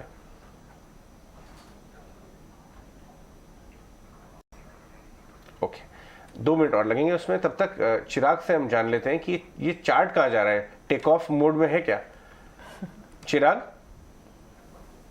ऊपर जो वेरिएशन हाँ, ऑलरेडी खड़ा है। एक बार बस ग्रीन सिग्नल मिले, जो लेवल है 1880 का, वो क्रॉस करेगा तो ये टेक ऑफ जरूर लेगा। 2100 के टारगेट है। स्टॉप लॉस रहेगा इसमें 1790 का, 1790। 1850 के आसपास आ गया है और काफी अच्छा ट्रेड कर रहा है। अनलॉक फेवरेट अनलॉक थीम भी है। पार्थिव भी आ गए हमारे साथ ज्वाइन करने के लिए। गुड मॉर्निंग पार्थिव। सबसे पहले पार्थिव आपसे एक क्विक व्यू लूंगा कि ये जो शाम को डेटा आया, थोड़ा बैकवर्ड लुकिंग डेटा है, मैक्रो डेटा है, लेकिन जो कमेंट्री सीए की आई वो बाजार को मेरे हिसाब से ध्यान में रखनी चाहिए। जो उन्होंने ये बात बोली कि रेट बढ़ाना सेंट्रल बैंक का बहुत हमेशा नेगेटिव वे में नहीं देखना चाहिए। इन्फ्लेशन का भी थोड़ा आना एक्चुअली इस बात को दिखाता है कि इकोनॉमी में ग्रोथ है, क्योंकि ये ग्रोथ ही तो बिजनेसेस के टॉप लाइन और ग्रोथ में ट्रांसलेट होती है। Good morning Ajay. Very valid point Ajay, और ये आपने जो पॉइंट बताया है इट ऑल्सो रीइंस्टेट्स द फैक्ट कि हमने जो अप्रैल महीने का जो कोर डेटा देखा जो फैंटास्टिक ग्रोथ नंबर था, बिकॉज जो कोर इंडस्ट्रीज होती है coal, natural gas, electricity production, steel production etcetera, बहुत ही इंपॉर्टेंट है। हम लोग काफी न्यू एज बिजनेसेस की बात करते हैं, लेकिन जो रियल आज की तारीख में रियल जॉब क्रिएटर्स है, रियल जो गुड्स की मूवमेंट है जिसमें फ्रेट भी इन्वॉल्व होता है, वो कोर डेटा से काफी पता चलता है। And April core data was extremely strong. तो ये I think I would consider these more as better lead indicators as compare to जो हमने जीडीपी का डेटा देखा। जीडीपी डेटा काफी लैग इंडिकेटर, और इससे भी आगे जाते हमें पता चलेगा coming from the PMI composite data, जिसमें सर्विसेज और मैन्युफैक्चरिंग का रियल जो डेटा आ रहा है which is also more of a lead indicator, उससे हम डेफिनेटली ध्यान देंगे। लेकिन अजय हमारा ऐसा मानना है कि इंडिया की इकोनॉमी काफी स्ट्रॉन्ग फुटिंग में है, और इसका रीजन मैं ये बताता हूँ कि अगर हम जीडीपी का भी निश्चलन करें तो जो Q4 था वो डेफिनेटली टेपिड था, और वो टेपिड इसलिए था बिकॉज हम जानते हैं कि जनवरी में ओमिक्रॉन के वजह से काफी स्लो डाउन था। और नॉट ओनली दैट, हम काफी मैनेजमेंट की कमेंट्री जो सुन रहे उसमें हर एक का ये मानना है कि डिमांड में अभी तक इतनी स्लो डाउन नहीं हुई है। जो भी प्रॉब्लम्स है वो मार्जिन हिट है, और मार्जिन हिट है because of freight cost, because of raw material input cost, और मैनेजमेंट बहुत स्मार्टली कॉस्ट कटिंग तो कर ही रहे, लेकिन ऐसा नहीं कर रहे कि पूरा कॉस्ट हाइक कंज्यूमर्स को पास ऑन कर रहे, तो डिमांड को डिस्ट्रॉय नहीं कर रहे। तो मेरा ऐसा मानना है it is matter of time, 6 months to 12 months going ahead, हम लोग देखेंगे बहुत स्मार्टली ये मैनेजमेंट छोटे छोटे हाइक्स करके उनके जो ग्रॉस मार्जिन है वो वापस नॉर्मलाइज लेवल्स पे ला देंगे। एंड कीपिंग फिंगर्स क्रॉस कि यहाँ से इन्फ्लेशनरी जो ट्रेंड है स्टेबल रहता है। आई एम नॉट सेइंग कि एकदम से डिक्लाइन होगा बिकॉज वॉर अभी भी चालू है, लेकिन यहाँ से अगर इन्फ्लेशनरी ट्रेंड अगर रन अवे बढ़ता नहीं है तो मेरा ऐसा मानना है कि corporate balance sheets which are extremely strong will not have much problems with the rate hike, because जब मेरे पास ज्यादा डेट नहीं है, ज्यादा लेवरेज नहीं है, और ये कंसेंसस व्यू है फ्रॉम डिफरेंट सेक्टर्स जहां पे काफी डीलेवरेजिंग हुआ है बिकॉज ज्यादातर नए ग्रॉस फिक्स कैपिटल फॉर्मेशन नहीं हुए, तो ऐसे माहौल में जब इंटरेस्ट रेट्स बढ़ेगा तो मेरा ऐसा मानना है इतना इंपैक्ट नहीं आएगा। तो looking forward in terms of जो वैल्यूएशंस कॉन्ट्रैक्ट हुए आने वाले 1-2 साल में मेरे को ऐसा लग रहा है कि Indian stock markets will definitely out perform a lot of emerging markets. चलिए, निफ्टी कंपनियों के नतीजों का ट्रेंड आपके टीवी स्क्रीन पर आप देख रहे हैं। Q4 FY22 के नंबर्स, रिजल्ट सीजन खत्म जरूर हो चुके हैं, लेकिन अनुमान से बेहतर 19 कंपनियों के नतीजे आते हुए दिखे। 12 कंपनियों के कमजोर रहे और अनुमान के मुताबिक करीब 13 कंपनियों के नतीजे। डिमांड जो है वो इंटैक्ट है, बस इनपुट कॉस्ट प्रेशर कंसर्न्स रहे जिसके चलते कंपनियों के नंबर्स पर एक इम्पैक्ट पड़ता हुआ दिखा। चलिए, कुश बोहरा हमारे साथ जुड़ गए हैं, उनसे बातचीत करते हैं। कुश, गुड मॉर्निंग। बताएं इंडेक्स पर आज के लिए आपका नजरिया, स्टॉक्स कौन से हैं, सेक्टर्स कौन से हैं जिस पर आपका फोकस है? जी, very good morning to you सारे पैनलिस्ट और सारे दर्शकों को भी वेरी गुड मॉर्निंग। देखिए, जो हमने करेक्शन तो क्या कहेंगे, माइल्ड पॉज जो हमने देखा है कल और आज जिस तरह से SGX निफ्टी इंडिकेट कर रहा है कि हम जरा सा नीचे खुलेंगे, ये कहीं ना कहीं एक फेवरेबल ट्रेड सेटअप कर रहा है बायर्स के लिए। 16,500 के आसपास एक बहुत अच्छा पुट बेस है, एंड देन 16,300। तो 16,500 जहां पे हम ओपन हो रहे हैं, जिस तरह से SGX निफ्टी इंडिकेट कर रहा है, सजेस्ट कर रहा है यहाँ से एक बाइंग अपॉर्चुनिटी बनती है। मार्केट को खुलने दीजिए, थोड़ा सेटल होने दीजिए, बट यहाँ से 6,700 का जो जोन है ये आपके लिए ओपन हो गया है, और जो पे ऑफ रेशियो है आपके लिए काफी फेवरेबल रहेगा। यहाँ से निफ्टी पे मेरा बाय कॉल है, विद दैट लॉजिक 16,700 के टारगेट के लिए स्टॉप लॉस जरा सा नीचे लेके चलिए 16,450 के आसपास। बैंक निफ्टी में हमने देखा है कि पिछले 2 दिनों से एक पॉज आया है। मुझे लग रहा है आज बैंक निफ्टी भी कंट्रीब्यूट कर सकता है, on the higher side perform कर सकता है। लेकिन जिस तरीके के स्टॉक में हमने सेटअप देखे हैं, मैं चाहूंगा कि पहले हम 30 मिनट्स के लिए बैंक निफ्टी को ऑब्जर्व करें, फिर उस पर एक बाय कॉल इनिशिएट किया जा सकता है। सो फिलहाल ओपनिंग पे बैंक निफ्टी पे मेरा होल्ड का व्यू है। यहाँ जो रेजिस्टेंस लेवल्स हैं ये है 35,900, 36,000 के जो जोन्स है वहां पे, एंड 35,100 पे सपोर्ट है। तो यहाँ भी आपका पे ऑफ रेशियो फेवरेबल हो जाएगा ओपनिंग पे, अगर माइल्डली लोअर ओपनिंग मिलती है तो। लेकिन जो एक्शन हो रहा है ये लार्जली आपको स्मॉल और मिड कैप स्पेसेस में मिल रहा है। तो मेरे जो तीनों कॉल्स हैं आज स्मॉल और मिड कैप स्पेसेस से ही हैं। पहला जो मेरा स्टॉक पिक है दैट इज विनती ऑर्गेनिक्स। अगर हम वीकली चार्ट पे देखें तो पिछले 6 महीने से स्टॉक ने एक बहुत ही ब्यूटीफुल अप ट्रेंड दिखाया है। है सिर्फ 2 ओकेजन पे। अभी जब पिछले 15 दिनों में निफ्टी नीचे गिरी थी, हमने मार्केट में इतना शार्प फॉल देखा, तब इसमें एक मीनिंगफुल क्लोजर आया था below it's short term average, लेकिन वो भी स्टॉक ने अगले वीक में बहुत ही अच्छे से कवर कर लिया और स्टॉक कंफर्टेबली उन लेवल्स के ऊपर ट्रेड कर रहा है जो इसके शॉर्ट टर्म एवरेजेस हैं इनके ऊपर। इमीडिएट बेसिस पे 2150 का मेरा टारगेट होगा ऑन विनती ऑर्गेनिक्स और 2000 के स्टॉप लॉस से इसे बाय कर सकते हैं। जो मेरा तीसरा पिक है ये स्लाइटली डिफरेंशिएटेड है, which is Hinduja global services. IT तो ब्रॉडली इसे नहीं कह सकते, बट ये ऑपरेट करती हैं इन दी आउटसोर्सिंग स्पेस। स्टॉक में हमने करेक्शन देखा था over the last 3 to 5 months, लेकिन पिछले 1 महीने में हमने इसमें एक अच्छा रिवाइवल आते हुए देखा है। 850 के आसपास स्टॉक ने बॉटम बना के एक बाउंस बैक दिया है और पिछले 2 हफ्तों से या रादर पिछले 2 दिन से अगर हम कैंडल देखें तो शॉर्ट टर्म एवरेजेस के ऊपर बहुत कंफर्टेबली ट्रेड कर रही है। आरएसआई भी इसके अपस्विंग में दिख रहे हैं। So this is showing that there is a new rally that is about to start in this stock. अगर आप ट्रेडर हैं तो आप इसे फिलहाल 1030 के टारगेट से बाय कर सकते हैं 930 के स्टॉप लॉस से। And my third pick at the cost of repetition is BDL. Again weekly basis पे तो स्टॉक में बहुत ही अच्छा मोमेंटम है, लेकिन कल भी इसमें हमने जाते जाते एक अच्छा मोमेंटम देखा that was at the back of news flow and order flow जो हमने स्टॉक में आते हुए देखा। सो हम एक्सपेक्ट कर रहे हैं कि ये जो मोमेंटम है ये कंटिन्यू रहेगा and this will take the stock to 825 levels almost on an immediate basis. 760 का स्टॉप लॉस यहाँ पे आप लेके चल सकते हैं। सो ये सारे स्टॉक्स रहेंगे जिन पर आपको ध्यान रखना होगा। तो सारी ट्रेडिंग पिक्स ऑलमोस्ट हो गई हैं, लेकिन बड़े जो ट्रिगर्स आज बाजार के लिए होंगे, जिन स्पेसेस पर आपको नजर रखनी होगी, वो लगातार हम डिस्कस भी करें। इनफैक्ट एक स्टॉक बाटा भी डिस्कस करना चाहिए। बाटा में बहुत एक्शन हो भी रहा है। अजय, आप थोड़े दिन पहले रिजल्ट से पहले बता रहे थे डिविडेंड अच्छा आएगा, रिजल्ट बाजार को ऐसा लग रहा था। हाँ, बाजार को ऐसा लग रहा था और अब तो एक और न्यूज ब्रेक भी की। जी हाँ, देखिए इसमें ये इंपॉर्टेंट है देखना कि जो ब्लॉक डील हो रही है ना, ये इनके जो ओवरसीज प्रमोटर्स हैं उनको कुछ फाइनेंशियल उनको कैश फ्लो के चक्कर में हो रही है। तो वो कैसे होगा, ब्लॉक जब वो सेल करेंगे तब वो उनको पैसे मिल जाएंगे, राइट। उनको अपने एक्सपेंशन के लिए चाहिए। ये कोई ये रेगुलेटरी रीजन की वजह से या बाटा के इंडिया बिजनेस को कोई पैसे की जरूरत है उसकी वजह से नहीं हो रही है, ये जानना जरूरी है। लेकिन इंटरेस्टिंग पॉइंट क्या है, नए वहाँ पे एमडी आए, मार्जिन एक्सपेंशन की बात कर रहे हैं। पार्था, आपसे बात करूंगा पार्था इस पे बाटा के बारे में। 1 साल ग्राफ लेके आइए, क्योंकि ये इतना 7% डिस्काउंट पे स्टॉक के ब्लॉक होगा, ये तो पूरा एब्जॉर्ब हो जाएगा क्योंकि नंबर अच्छे हैं, स्टोरी अच्छी है। यहाँ पे आपका क्या व्यू है? अजय, आई वुड से सरप्राइजिंग न्यू है बिकॉज जनरली अगर हम एमएनसी कंपनीज की बात करें, बहुत रेयरली हमने देखा है कि प्रमोटर्स थोड़ा भी स्टेक पैक करते, rather they try to inch it up to the maximum possible level. But आपने राइटली बताया कि ग्लोबल लेवल पे काफी टाइम पे ये एमएनसी कंपनीज में रीस्ट्रक्चरिंग होते हैं, जिसमें अगर उनको कहीं और कैपिटल एलोकेशन की जरूरत होती है तो जो प्रॉफिटेबल मार्केट्स है, और इंडिया डेफिनेटली बहुत ही प्रॉफिटेबल मार्केट है, और इंडिया में जो लिस्टेड बाटा है उसके वैल्यूएशन जो पेरेंट है उससे तो काफी हाई है बिकॉज एक ग्रोथ मार्केट है। No doubt results were extremely encouraging. Definitely अगर हम देखने जाए तो Bata continuously is working on a more premiumisation strategy, जिसमें average selling price per pair हम एक अपटिक में देख रहे हैं डिस्पाइट द फैक्ट कि एक इन्फ्लेशनरी प्रेशर है। और इवन एनकरेजिंग बात यह है कि जो स्नीकर का बिजनेस है बाटा के लिए, वो करीबन अभी 20% ऑफ द रेवेन्यूज कंट्रीब्यूट करता है, which is a very good thing.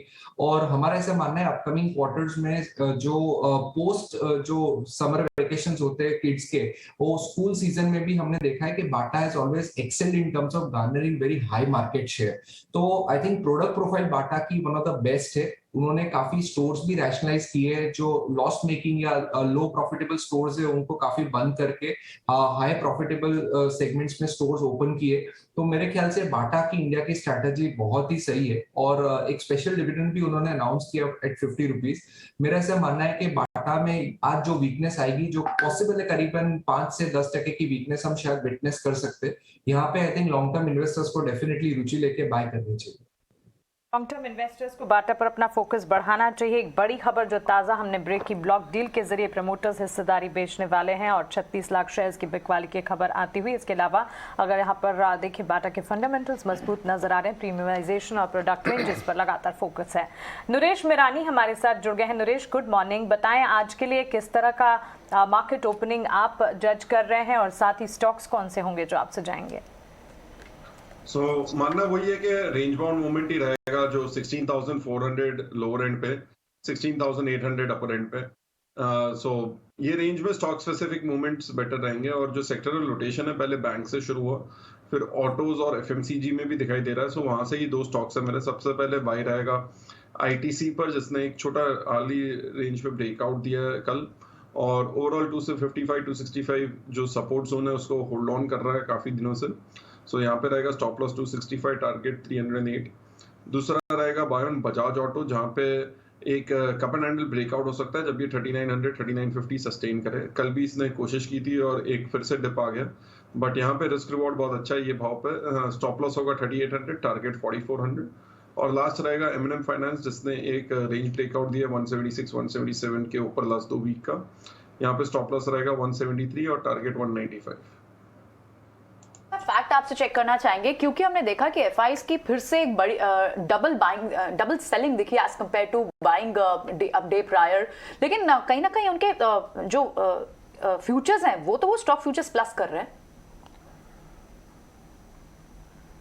Naresh, अगर कल जो देखें, कल के डेटा में थोड़ा एक डिसरिगार्ड करना पड़ेगा कि एमएससीआई रिजेक्ट था और साथ में last day of the month था। तो last day of the month पे लास्ट 30 मिनट्स में काफी सेलिंग और बाइंग होता है, जहां पे जनरली एक डाउनटिक देखा हुआ 100-120 पॉइंट्स का लास्ट 30 मिनट्स में। कल जो है उसके डेटा को डिसरिगार्ड करके आज से जो डेटा बनेगा वो देखना ज्यादा जरूरी है। Right Naresh, thanks for that. Parthav, आपसे मैं इंडिगो पे एक व्यू लेना चाहूँगा। जिस तरह की कमेंट्री आ रही है कि global is the focus, 12 global airlines के तहत जॉइंट वेंचर की बातचीत जारी है।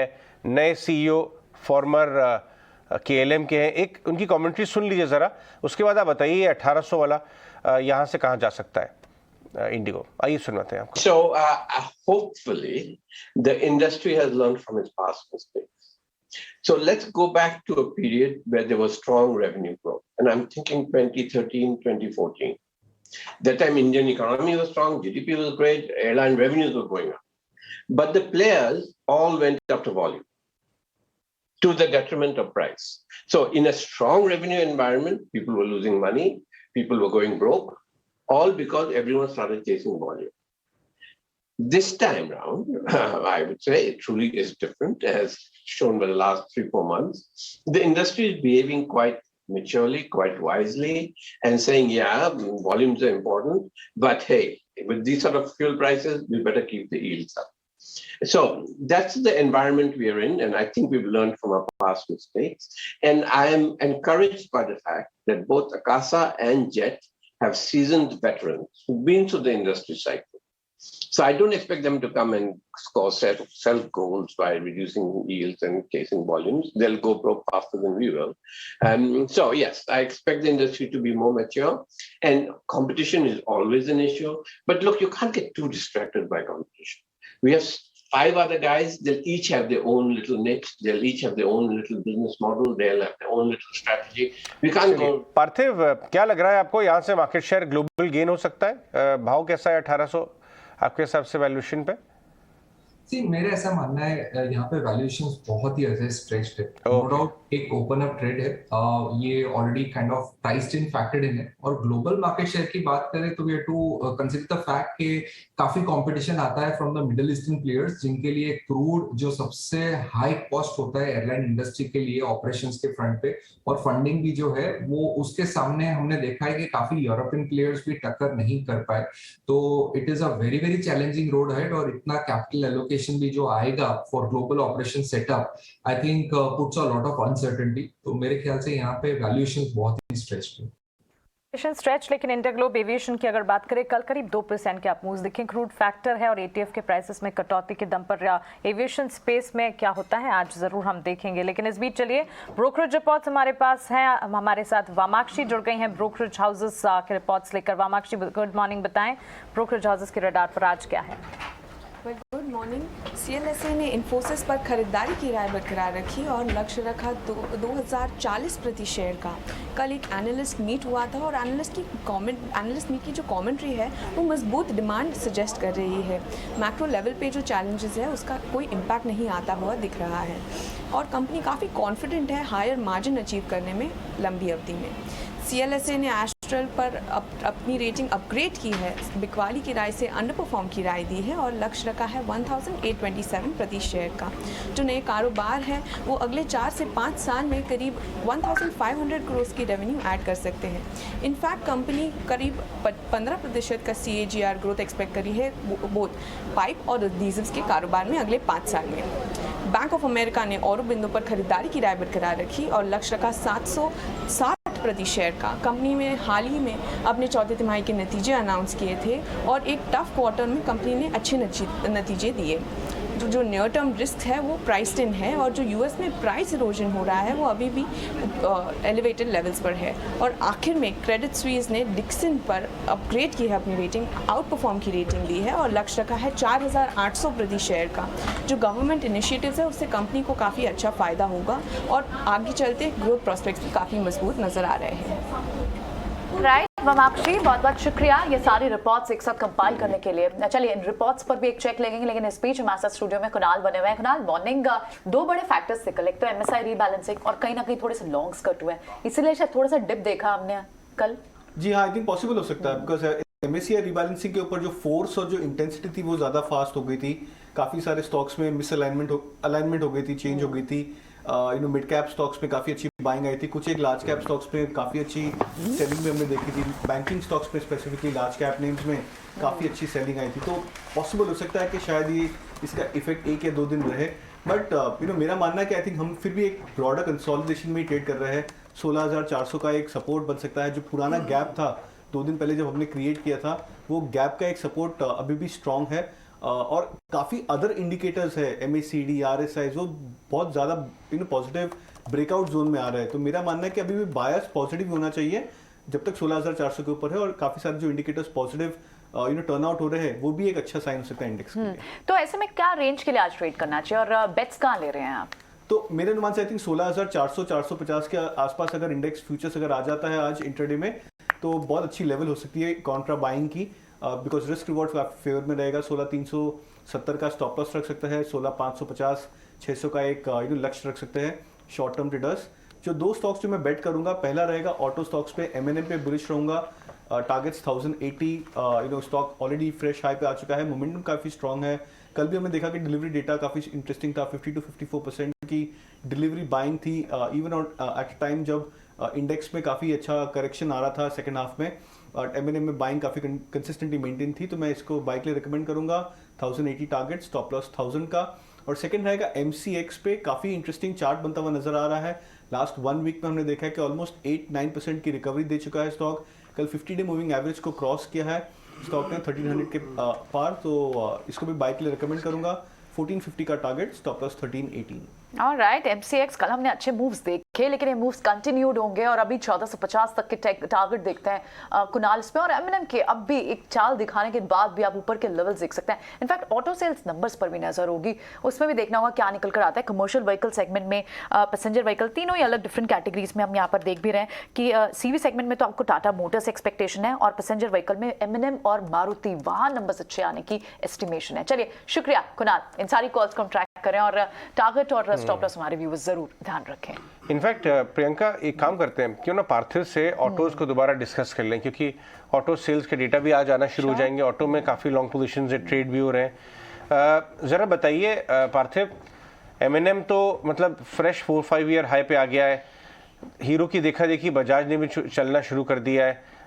कहाँ पे आपको सबसे ज़्यादा रिस्क रिवॉर्ड फेवरेबल लग रहा है? जिस हिसाब से नंबर्स आ रहे हैं, जिस हिसाब से कैपेक्स अनाउंसमेंट्स हो रहे हैं, इस स्पेस में तेजी तो आ गई है, नो डाउट अबाउट इट। नहीं अरे अगर हम ऑटोस की बात करें तो काफी डिफरेंट वर्टिकल्स है। सबसे पहले अगर मैं CV सेगमेंट पे की बात करूं तो यहाँ पे वी आर एक्सट्रीमली बुलिश, और one of the reason CV segment में बुलिश होने का हम देख रहे हैं कि ये जो कोर डेटा की भी जो हमने डिस्कशन किया है उसमें हम देख रहे हैं कि माइनिंग है, कोल का प्रोडक्शन है, काफी ऐसे सेगमेंट्स है, रोड के डेवलपमेंट है, उसमें बहुत सारा जो हेवी कमर्शियल व्हीकल है उसका डिमांड बहुत ही बढ़ रहा है। नॉट ओनली हेवी, हम देखें तो मीडियम और लाइट कमर्शियल व्हीकल में भी बहुत अच्छी डिमांड है। So I would say it is firing on all cylinders.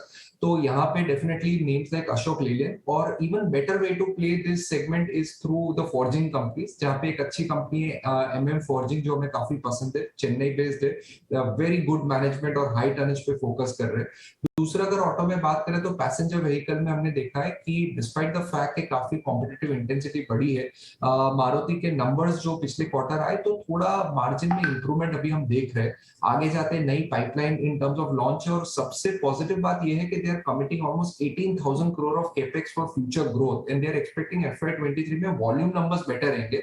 Historically हमने देखा है जब वॉल्यूम बेटर रहता है तो ऑपरेटिंग लेवरेज किक इन होता है।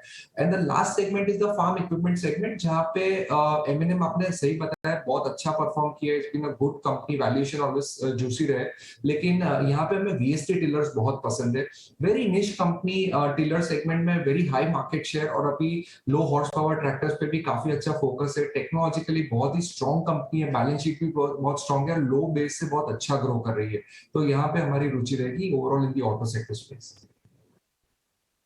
ऑल राइट, ठीक है। सो ये व्यू रहेगा यहाँ पर स्पेस पर पार्थिव का। भी कुछ और स्टॉक चेक ले लेते हैं।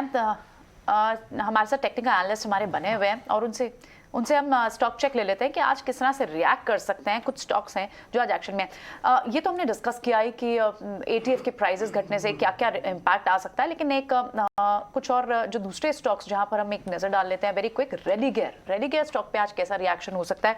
3 बड़ी ट्रिगर, इनकी लेगेसी सेटल हुई है, FIs और FPIs का इसमें स्टेक बड़ा है, तो क्या आज ये चार्ट्स पर भी रिफ्लेक्ट होगा? गौरव बताएं, रेलिगेयर के स्टॉक पर आज क्या स्ट्रैटेजी हो सकती है? ठीक है, रेलिगेयर ये तो यहाँ पे एक लाइन का हर्डल है जो है तकरीबन 125 के आसपास में, तो 125 के ऊपर अगर ट्रेड करता है तो एक बार इसको बाय किया सकता है 119 के स्टॉप लॉस से, और उसके जो नेक्स्ट हर्डल जो मेजर आ रहे हैं वो आपके आ रहे हैं 135 से 138 के लिए, तो वो आपके लिए लक्ष्य हो सकता है। स्ट्रक्चर ब्रेकआउट्स पे ही बाय कीजिए, प्रीएम्प्ट करके सही नहीं होगा। 125 अगर होल्ड कर गया तो एक अच्छा एक अपसाइड आपको देखने मिल सकता है रेलिगेयर में। एक स्टॉक मैं डिस्कस करना चाहूँगा चिराग से। चिराग NTPC को चार्ट को जरा देखिए। डायरेक्टर साहब 5 साल का NTPC स्टॉक लेके आइए।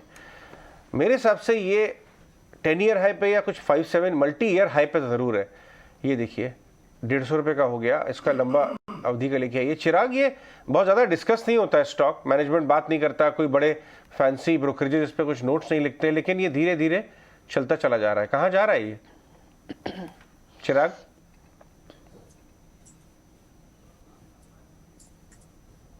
ऑलमोस्ट 5 ईयर हाई पे आ गया है। पर आप अजय एक चीज नोटिस करें ना, कल energy, oil and gas pack, energy pack और पावर क्राइसिस रिलेटेड सारे स्टॉक्स पर से बचे थे, क्योंकि फिर से न्यूज आने लग गई है पावर क्राइसिस। बात तो सही है, बात सही है।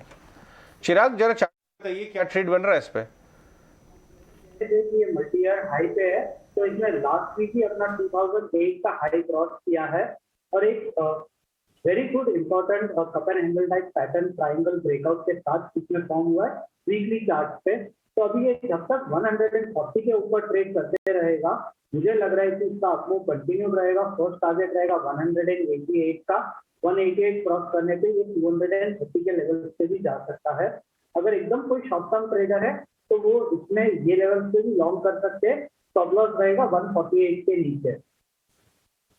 ऑलराइट, ठीक है। कुछ एक बार ऑयल एंड गैस से इस पे आज क्या स्ट्रैटेजी हो सकती है? हम देख रहे हैं क्रूड प्राइसेस और उसका डायरेक्टली बेनिफिशियरी और इम्पैक्ट आपको ONGC की कल की स्टॉक मूवमेंट पे, परसों की स्टॉक बिल्डिंग मूवमेंट पर आया ही था। आज कैसे ट्रेड कर सकते हैं इस स्टॉक को? यहाँ देखिए 2-3 दिन के फॉल के बाद स्टॉक में कल हमने काफी अच्छा मोमेंटम देखा है। स्टॉक स्लिप हुआ था अपने 200 डे मूविंग एवरेज के नीचे 2 दिन के लिए, बट कल का जो क्लोजिंग है वो जस्ट उसके ऊपर है, which is again a very positive sign. Immediate basis पे स्टॉक में एक हर्डल है which is at 155 levels, so I will watch the stock for now. 155 के जो लेवल्स हैं ये क्रॉस करने के बाद स्टॉक में अच्छा मोमेंटम आ सकता है, जो 165 के जो प्रीवियस हर्डल्स हैं वहां तक लेके जा सकता है। जो ये सेलिंग हैंगओवर हम पिछले 1.5 से 2 महीने से स्टॉक में देख रहे हैं ये बरकरार रह सकता है अगर स्टॉक 155 मीनिंगफुली नहीं क्रॉस कर पाता है तो। So I would like to wait and watch on this stock. इसको जरा सा वॉच लिस्ट में रखेंगे for tracking rather than initiating a buy call immediately. पे जो हमने स्टोरी चलाई थी वो एक्सक्लूसिव कि भाई कोई विंडफॉल टैक्स नहीं आ रहा है, तो स्टॉक काफी अच्छा रिएक्ट किया था। इसके अलावा दूसरे स्टॉक्स जो चल रहे थे बहुत इंटरेस्टिंग। खैर ONGC के साथ गेल और कोल इंडिया भी बहुत स्ट्रांग था। अभी मैं जाऊंगा संतोष के पास। संतोष, ये प्लेटफॉर्म स्टॉक्स बहुत ज़्यादा एक्टिव चल रहे हैं, यहाँ पे ट्रेड बन रहा है क्या? MCX प्रियंका ने बात की, लेकिन BSE, CDSL ये सब अच्छे अप मूव में गिरते बाजार में भी थे, यहाँ पे ट्रेड है क्या किसी में? संतोष? यस, सभी प्लेटफॉर्म स्टॉक्स में एक बुलिश मोमेंटम देखने को मिल रहा है और एक हेल्दी करेक्शन के बाद फिर से इन स्टॉक्स में बाइंग इंटरेस्ट नजर आ रहा है। कल BSE और CDSL में तो एक बहुत बड़ी रैली देखने को मिली है। स्टिल रिस्क रिवॉर्ड फेवरेबल है पोजिशनल ट्रेडर्स के लिए। स्विंग ट्रेड के लिए, इंट्राडे ट्रेड के लिए हो सकता है अवॉइड करें, बट थोड़ा सा लंबा व्यू है तो मेरे हिसाब से बाइंग अपॉर्चुनिटी देखना चाहिए।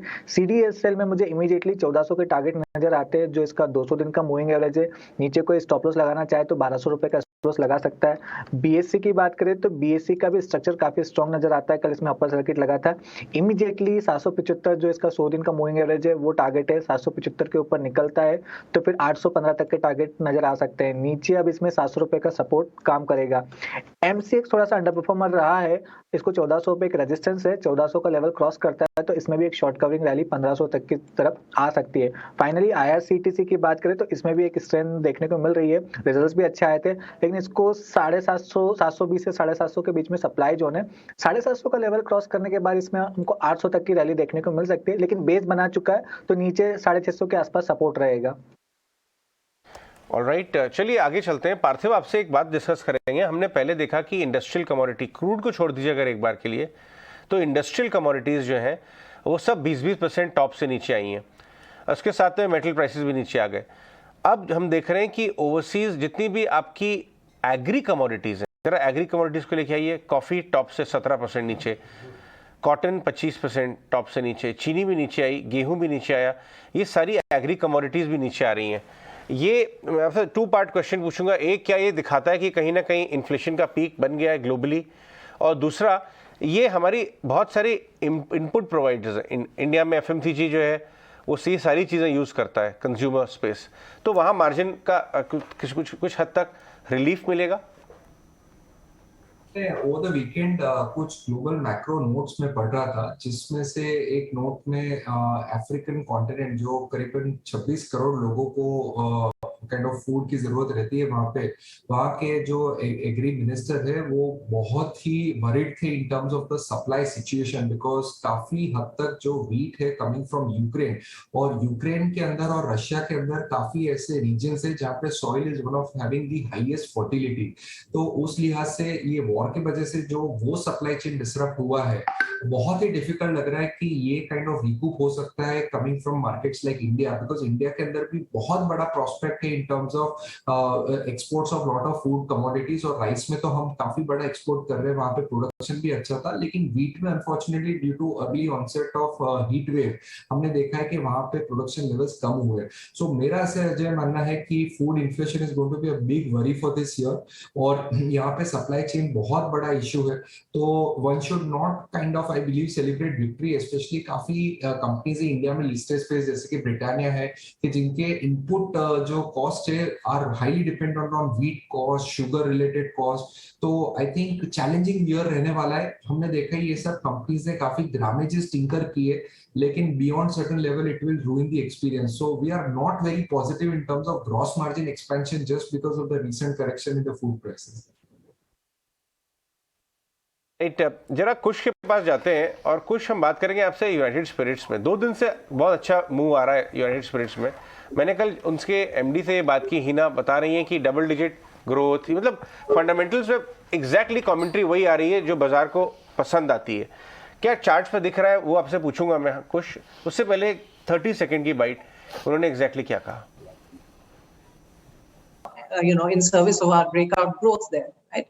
And on the EBITDA side, I would say that the margin of this portfolio was more or less in line with portfolio margins, right? So EBITDA margin here is 14-15%. Our portfolio margins are back to 16% pre-COVID levels. So mathematically, there is no addition to margin with this deal, right?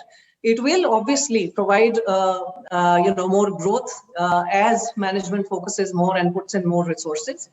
Now, given the volatility in the environment and the fact that we are totally focused right now on closing the deal, I would say that we will be back to discuss, guidance once we have closed out the deal and that the environment has settled a bit and is more stable. बताइए कुछ, इस भाव से United spirit 2 दिन चल चुका है, ये बात तो फैक्ट है, बट क्या लेवल्स नजर आते हैं आपको? देखिए 800 का जो इसका सपोर्ट लेवल है, स्टॉक बहुत फेयरसली इसको डिफेंड करने की कोशिश कर रहा है। कुछ समय से एक डिप आया था उसके नीचे, लेकिन स्टॉक ने फिर से उसे रीगेन कर लिया है। सो जो हम इसमें बाउंस देख रहे हैं, जो इसमें हम टर्न अराउंड होता हुआ देख रहे हैं, ये एक्चुअली एक पॉजिटिव संकेत है। ओवरऑल स्ट्रक्चर देखें तो जरा सा नेगेटिव है, जरा सा लोअर साइड पे स्टॉक स्लाइड होते हुए दिख रहा है, लेकिन 800 का जो इसका सपोर्ट लेवल है, इसको स्टॉक डिफेंड कर पाया है at a couple of occasions. So और जो हमने पिछले 2 दिनों का बाउंस देखा है, ये भी एक एनकरेजिंग साइन है। Given these factors in mind, 800 के स्टॉप से मैं इसे बाय करने की सजेशन दे सकता हूं। यहाँ पे जो टारगेट है वो थोड़ा ऑन द हायर साइड रहेगा, विच इज 840 845 के जो जोन्स हैं, जहां पे इसका वीकली चार्ट पे आपका 20 डे मूविंग एवरेज भी बन रहा है। पे ऑफ रेशियो यहाँ से आपके लिए फेवरेबल है और स्टॉक अपने सपोर्ट के पास ही ट्रेड कर रहा है और एक बाउंस दिखा रहा है, which is an encouraging sign. So United Spirits buy कर सकते हैं विद अ टारगेट ऑफ 840 और स्टॉप लॉस यहाँ पे आप 800 का लेके चलिए, जो इसके लिए बहुत स्ट्रॉन्ग सपोर्ट है। तो 840 के टारगेट के लिए आप यूनाइटेड स्पिरिट्स के स्टॉक में बाइंग कर सकते हैं, ये खुश की रिकमेंडेशन है। लेकिन एक ऑब्जर्वेशन है अजय, मैं नोटिस कर रही हूँ आप यूएसएल से रिलेटेड जो भी स्टॉक होता है रिकमेंडेशन में खुश से बहुत पूछते हैं।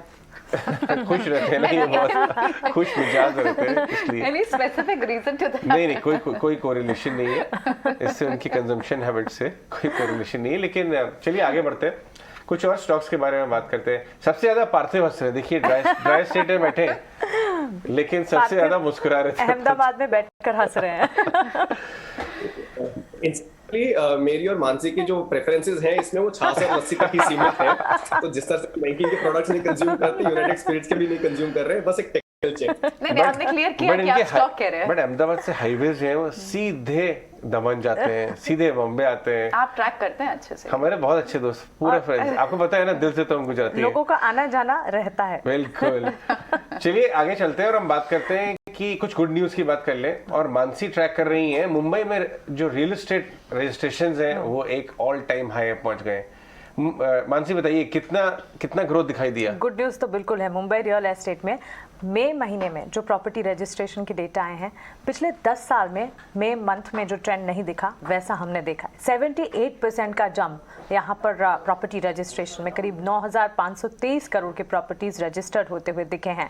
सेल्स की कंट्रीब्यूशन अगर देखें, स्टेट रेवेन्यूज को करीब 709 करोड़ इस प्रॉपर्टी रजिस्ट्रेशन से मिलते हुए देखने को मिले हैं। और कौन से हैं ये सेगमेंट्स जहां पर सबसे ज्यादा लोग खरीदना पसंद कर रहे हैं? मिड साइज सेगमेंट्स, यानी कि 500 से लेकर 1000 स्क्वायर फीट के जो यूनिट्स हैं उसे सबसे ज्यादा पसंद किया जा रहा है। मेट्रो सेस रिलैक्सेशन जो कि पिछले महीने तक था, उसके चलते पिछले महीने हमने 11,743 यूनिट्स की रजिस्ट्रेशन देखी। तो मंथ ऑन मंथ बेसिस पर अगर ट्रेंड देखेंगे तो ऑफ कोर्स नेगेटिव 19% का है, लेकिन मई मंथ जो है वो पिछले 10 साल में अच्छा परफॉर्म कर रहा है। ऐसे में ट्रैक्शन कहां से आ रहा है? रेसिडेंशियल डील्स में सबसे ज्यादा ट्रैक्शन है 85%, कमर्शियल के लिए अब भी स्पेस बची है। और रीजन वाइज अगर ट्रेंड देखेंगे अजय, वेस्टर्न सबर्ब्स में सबसे ज्यादा घर खरीदार यहाँ पर है 51%, सेंट्रल सबर्ब्स में भी 36%। चलिए क्विक टेक चेक ले लेते हैं, कौन से स्टॉक्स में तेजी, कौन से स्टॉक्स में ट्रेड बन सकते हैं। गोदरेज प्रॉपर्टी से शुरुआत करते हैं। इनफैक्ट पार्थिव भी बॉम्बे तो बहुत अच्छी तरह समझते हैं, सबसे एक स्टॉक पिक ले लेते हैं। बॉम्बे रियल्टी अगर खेलना है, कुछ आपसे स्टार्ट करेंगे। कौन सा फेवरेट स्टॉक है आपका जो चार्ट से मजबूत लग रहा है, क्योंकि फंडामेंटल तो स्ट्रांग है। चार्ट बताइए किसमें तेजी है? जी हाँ, देखिए मैक्रोटेक डेवलपर्स यानी लोधा डेवलपर्स जो हैं, इनमें हमने पिछले 1-1.5 महीने से एक अच्छा कंसोलिडेशन होते हुए देखा है। और जो इसके 850-880 के जो जोन्स हैं, यहाँ पे स्टॉक ने एक अच्छा बेस बना लिया है और वहां से एक बाउंस दे रहा है। मैक्रो सिनारियोज और वॉलेटिलिटी के चलते स्टॉक में जरा सा एक सेलिंग प्रेशर रहे है, लेकिन 880 के जो जोन्स हैं वहां से स्टॉक अच्छा बाउंस दे रहा है, which is a very encouraging sign. यहाँ से भी हमें लग रहा है कि स्टॉक ऊपर जा सकता है। इमीडिएट रेजिस्टेंस जो है इसका 1060 के आसपास प्लेस्ड है। सो फिलहाल अगर कोई ट्रेडर्स इन्वेस्टर्स इसमें एंटर करते हैं तो 1060 के टारगेट्स के लिए प्ले करिए। यहाँ जो आपका स्टॉप लॉस रहेगा वो 940 के आसपास का लगा के चल सकते हैं। ठीक है, माइक्रोटेक लोधा डेवलपर्स पर व्यू रहेगा। लेकिन इस बीच हम जिस बाटा की जिस डील की बात कर रहे थे वो देखिए आप ब्लॉक डील के जरिए देख भी रहे, प्रमोटर्स ने लगभग 36 लाख शेयर्स बेचे हैं। तो यहाँ हैंड्स एक्सचेंज जो है 36 लाख शेयर्स के लिए। इस बीच कुछ स्टॉक्स जो ब्रेकआउट के पास हैं और देखना होगा कि इसमें आज कैसी मूव हो सकती है। Santosh, you will have to tell me very quickly. हम रियल एस्टेट की बात भी कर रहे हैं, हमने देखा कि कल गोदरेज प्रॉपर्टी और डीएलएफ जैसे स्टॉक्स में तो तेजी थी। सनटेक रियलिटी भी अपने ब्रेकआउट के पास है, आज क्या मूव एक्सपेक्ट कर सकते हैं इसमें? सनटेक रियल्टी स्पेस में काफी स्ट्रॉन्ग चार्ट नजर आ रहा है। इमीडिएटली इसको 200 दिन के मूविंग एवरेज जो 460 के आसपास है वो रेजिस्टेंस है। 460 का लेवल क्रॉस होता है तो 475 जो 100 डे का मूविंग एवरेज है वो नेक्स्ट रेजिस्टेंस रहेगा, और उसके ऊपर निकलने के बाद इसमें 500 रुपए के ऊपर के लेवल भी देखने को मिल सकते हैं। ये स्टॉक आउट परफॉर्म कर सकता है, नीचे 430 एक अच्छा सपोर्ट लेवल का काम करेगा। ठीक है, इसके अलावा एक और स्पेस आपने लेमन ट्री तो ऑलरेडी ले लिया था संतोष, ये आपकी पिक भी थी, लेकिन एजिस लॉजिस्टिक ये भी अपने ब्रेकआउट के पास है। एजिस लॉजिस्टिक की बात करें तो अभी इसको 230 का मूविंग एवरेज का रेजिस्टेंस है 221 222 के आसपास, उसके ऊपर निकलता है तो फिर रैली देखने को मिलेगी। स्टॉक पे शायद 240 की ओर बढ़ते नजर आएगा। नीचे अब लेकिन अच्छा सपोर्ट बन चुका है 210 का, तो व्यू पॉजिटिव है, लेकिन थोड़ा सा कॉन्फिडेंस 221 रुपए के ऊपर आएगा। ऑलराइट गौरव, दो स्टॉक्स अब आपसे जानना चाहेंगे। क्रॉम्पटन ग्रीव्स ये भी अपने ब्रेकआउट के पास है, इसमें क्या कर सकते हैं? देखिए यहाँ अगर आप एक पॉलिंग एक बार के लिए हर्डल आपको देखने मिलेगा, तो यहाँ पे मैं कहूँगा थोड़ा सा आप इंतजार कीजिए। जो क्रिटिकल लेवल से मैं इसके लिए कहूँगा एकदम इमीडिएट ब्रेकआउट्स के लिए भी मैं जो कहूँगा वो आपको रहेंगे 370 के। इसके ऊपर अगर ट्रेड करते हैं तो आप बाय कर सकते हैं। 360 रुपये का स्टॉप लॉस रहेगा और 385 रुपये के लिए ऊपर एक बार जा सकते हैं, तो मैं थोड़ा ब्रेकआउट के पहले वेट करूँगा। तो चलिए यहाँ पर वेट किया जाएगा। सीजी कंज्यूमर कमजोरी के साथ ट्रेड कल के सेशन में भी दिखा। इस बीच ऑटो बिक्री के आंकड़े किक कर आना शुरू हो चुके हैं। एस्कॉर्ट्स के हमारे पास नंबर्स आते हुए दिखे हैं। कुल ट्रैक्टर बिक्री की अगर बात करें 31% की बढ़त यहाँ पर देखने को मिली है। 8,421 यूनिट पर टोटल ट्रैक्टर सेल्स के जो डेटा है वो नजर आ रहे हैं। ऐसे में घरेलू ट्रैक्टर बिक्री जो है उसमें भी बढ़त नजर आई है।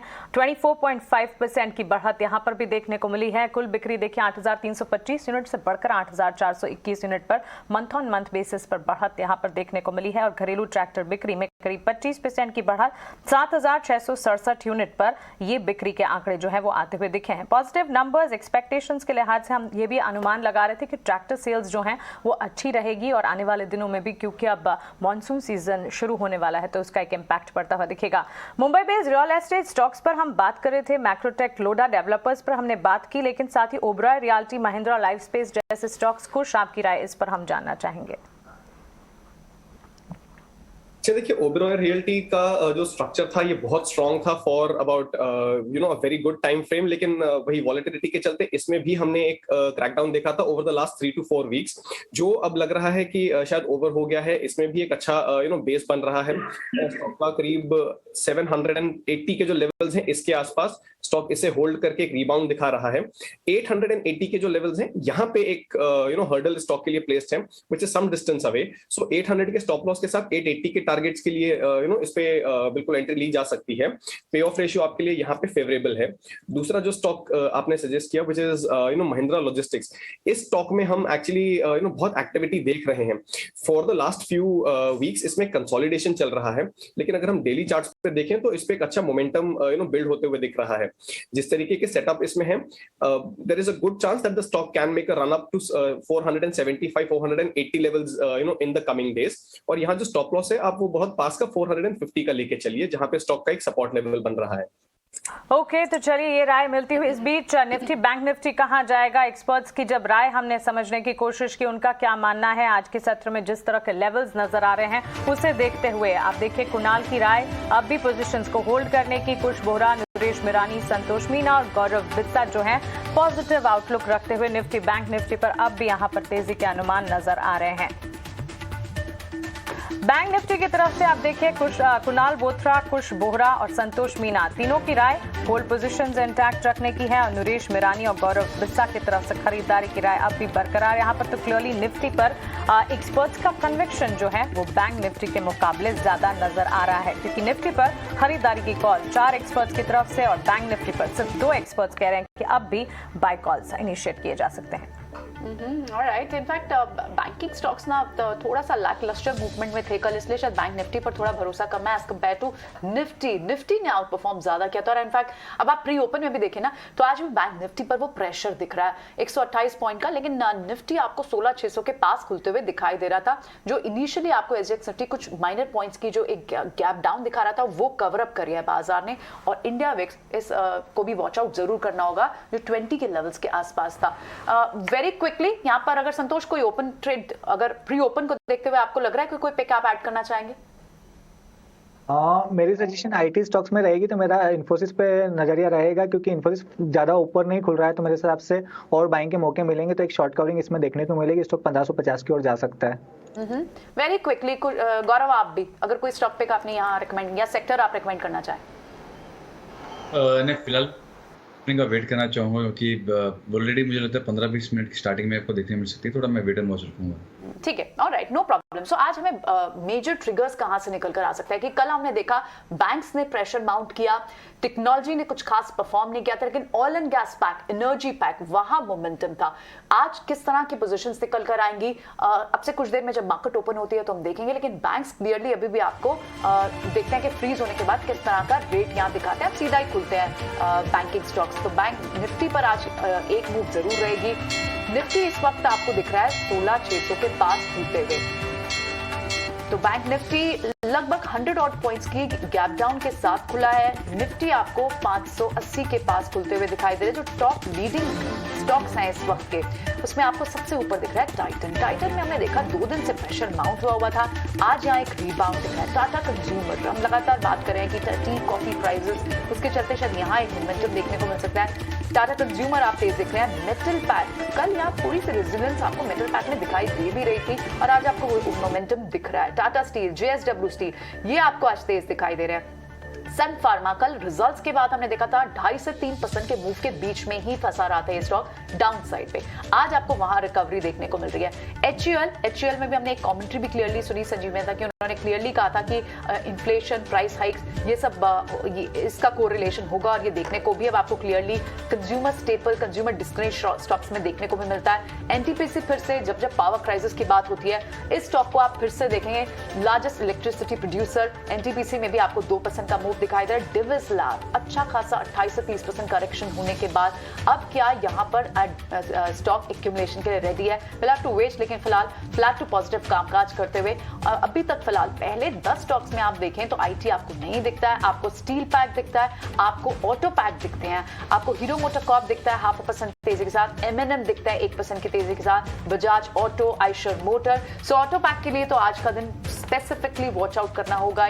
लगातार मूव्स दिखा भी रहा है ये पैक, लेकिन आज ऑटो सेल्स नंबर्स से पहले किस तरह के ट्रिगर्स निकल कर आते हैं, एंटिसिपेशन में कैसा ये स्टॉक रिएक्ट करता है वो देखना। कोल इंडिया फिर से आपको तेज दिखाई देगा, और साथ ही थोड़ा स्कूल ऑफ ब्रेंट क्रूड हुए हैं कि एशियन पेंट्स और ये तमाम स्टॉक भी शायद ब्राजीलियन कहना चाहिए नहीं कि एशियन पेंट्स के बाद मूव देखें तो वहाँ धीरे धीरे स्ट्रेंथ आपको दिख रही है। लेकिन लूजिंग साइड में आपको कौन से स्टॉक्स दिखाई दे रहे हैं? HDFC बैंक आज भी आपको 0.5% डाउन दिख रहा है अभी फिलहाल।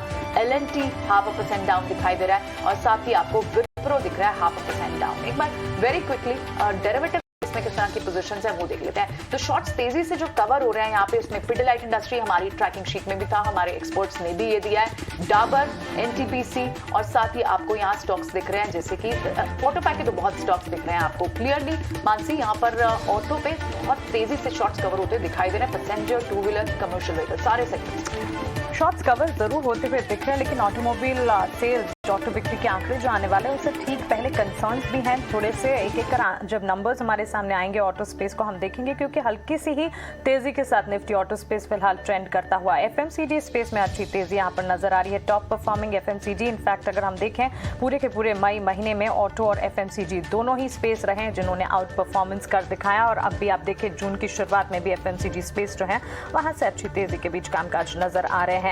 इसके अलावा कुछ तमाम काउंटर्स जो कि फोकस में है, मिड कैप में टाटा एलेक्सी लगातार हम देख रहे हैं कई सेशन से अच्छी तेजी के बीच कामकाज करता हुआ। ऑयल इंडिया में हम देख रहे हैं तेजी करीब 1.5% की बढ़त यहाँ पर नजर आती हुई। Prestige estate, real estate, Mumbai real estate space काफी फोकस में होगा, लेकिन ऐसे में साउथ बेस रियल एस्टेट से जुड़ी कंपनी प्रेस्टीज एस्टेट में भी हम देख रहे हैं अच्छी बढ़त के साथ। याद होगा आपको ये कंपनी भी मुंबई मार्केट में वेंचर करने की कोशिश यहाँ पर कर रही है, और कोशिश क्या, इनके पास 2 प्रोजेक्ट्स भी हैं जिस पर कामकाज यहाँ पर शुरू होता हुआ और इसको एक अच्छा रिस्पॉन्स भी मिलता हुआ दिख रहा है। Fortis healthcare, Concor, Oberoi realty जैसे स्टॉक्स देखिए आ गया। Oberoi realty Mumbai based real estate जहां पर अच्छी तेजी के बीच कामकाज नजर आ रहा है। इस बीच कुछ तमाम काउंटर्स जहां पर वॉल्यूम्स काफी हद तक बढ़ते हुए नजर आ रहे हैं, उस पर अगर नजर करेंगे यहाँ पर अच्छी तेजी के बीच कई सारे स्टॉक्स हैं जिस पर ट्रेड्स आप देखेंगे। जोमैटो का स्टॉक देखिए, कल हमने बुल वर्सेस बेयर किया था, आपको तेजी और मंदी के तर्क बताए थे, और आज के सत्र में करीब 5% की तेजी के साथ ये स्टॉक ट्रेड करता हुआ। चलिए क्विकली हमारे एक्सपर्ट्स के पास चलते हैं और उनसे मार्केट का मोमेंटम समझने की कोशिश करते हैं। कुछ बताएं, market on a positive note open होता हुआ नजर आ रहा है, कहां पर है आपकी नजर? और पर्टिकुलरली स्टॉक स्पेसिफिक अगर देखें, टाइटन से शुरुआत कीजिए क्योंकि टॉप परफॉर्मर सबसे आगे है। बिल्कुल जी हाँ, ये हमारे रेडार पे भी काफी समय से है और आज की जो ओपनिंग है और जिस तरीके का मोमेंटम इसमें बन के आया है, ये बहुत ही एनकरेजिंग साइन है। Titan has been a wealth creator for a very long time और ये उसी चीज को रिकन्फर्म कर रहा है कि इसमें बाउंस भी जो है 2000 के लेवल से बहुत शार्प आई है। अब तो ये अपने 200 डे मूविंग एवरेज के ऊपर भी आके ट्रेड कर रहा है। सो यहाँ पे फर्दर मोमेंटम बिल्ड होते हुए दिख सकता है। अगर आप पोजिशनली इस स्टॉक को होल्ड कर सकते हैं तो आने वाले कुछ समय में आपको 2500 के लेवल्स भी दिख सकते हैं, जहां पे हमने सप्लाई प्रेशर आते हुए इस स्टॉक पे देखा था। एक और sector which is catching my I, which is the engineering space. Again ABB में हमने पिछले 3 दिन से बहुत ही शार्प लॉन्ग बिल्डअप होते हुए देखा है और ये अभी भी कहीं अबेट नहीं हो रहा, अभी भी यहाँ पे कहीं पे ठहराव नहीं आ रहा है इसमें। आज भी ओपनिंग स्ट्रांग हुई है और अपवर्ड मोमेंटम कंटिन्यू कर रहा है ये स्टॉक। तो at least on an immediate basis 2500 के जो लेवल्स हैं ये स्टॉक आज में आने वाले कुछ दिनों में दिखा सकता है। यहाँ अपना स्टॉप लॉस जरा क्लोज का लेके चलें, बिकॉज बहुत ही अच्छा रनअप हमने देखा है स्टॉक में करीब 2100 के लेवल से। तो 2425 के आसपास का स्टॉप लॉस लेके चलें, 2500 के टारगेट्स के लिए इसे होल्ड किया जा सकता है। तो ये 2 स्टॉक्स हैं जो मेरे रेडार पे फिलहाल हैं। और BDL as usual is doing its own thing, 6% up. ये मोमेंटम बना रहेगा। किसी ने अगर कल लिया हो या आज भी सुबह एंट्री की हो तो इसे ट्रेलिंग स्टॉप लॉस के साथ आप होल्ड करिए। This stock could see higher levels from here on as well. तो चलिए बीडीएल, साथ ही टाइटन और एबीबी 3 अपबीट स्टॉक्स यहाँ पर खुश के रडार पर। संतोष, महिंद्रा एंड महिंद्रा पर अपनी राय दीजिए क्योंकि अब नतीजों के बाद ये स्टॉक एक बार भी नहीं रुका है। 5 सेशंस में करीब 15% की तेजी और आज भी हम देख रहे हैं अच्छी तेजी के बीच शुरुआत होती हुई। यस, स्ट्रॉन्ग में काफी स्ट्रॉन्ग बुलिश मोमेंटम बना हुआ है। मुझे लगता है मोमेंटम जारी रहेगा। हालांकि थोड़ा सा ओवरबॉट हो गया तो हो सकता है किसी ऊपरी लेवल पे छोटी मोटी प्रॉफिट बुकिंग आए, बट कोई छोटा मोटा मिलता है 1020 के आसपास तो बाइंग अपॉर्चुनिटी रहेगी। बट इमीडिएटली शायद 1060 के टारगेट हमको देखने को मिल सकते हैं, तो बाइंग का व्यू ही रहेगा। ओवरऑल ऑटो सेक्टर में स्पेशली कमर्शियल व्हीकल से रिलेटेड स्टॉक्स में एक पॉजिटिव मोमेंटम देखने को मिलेगा।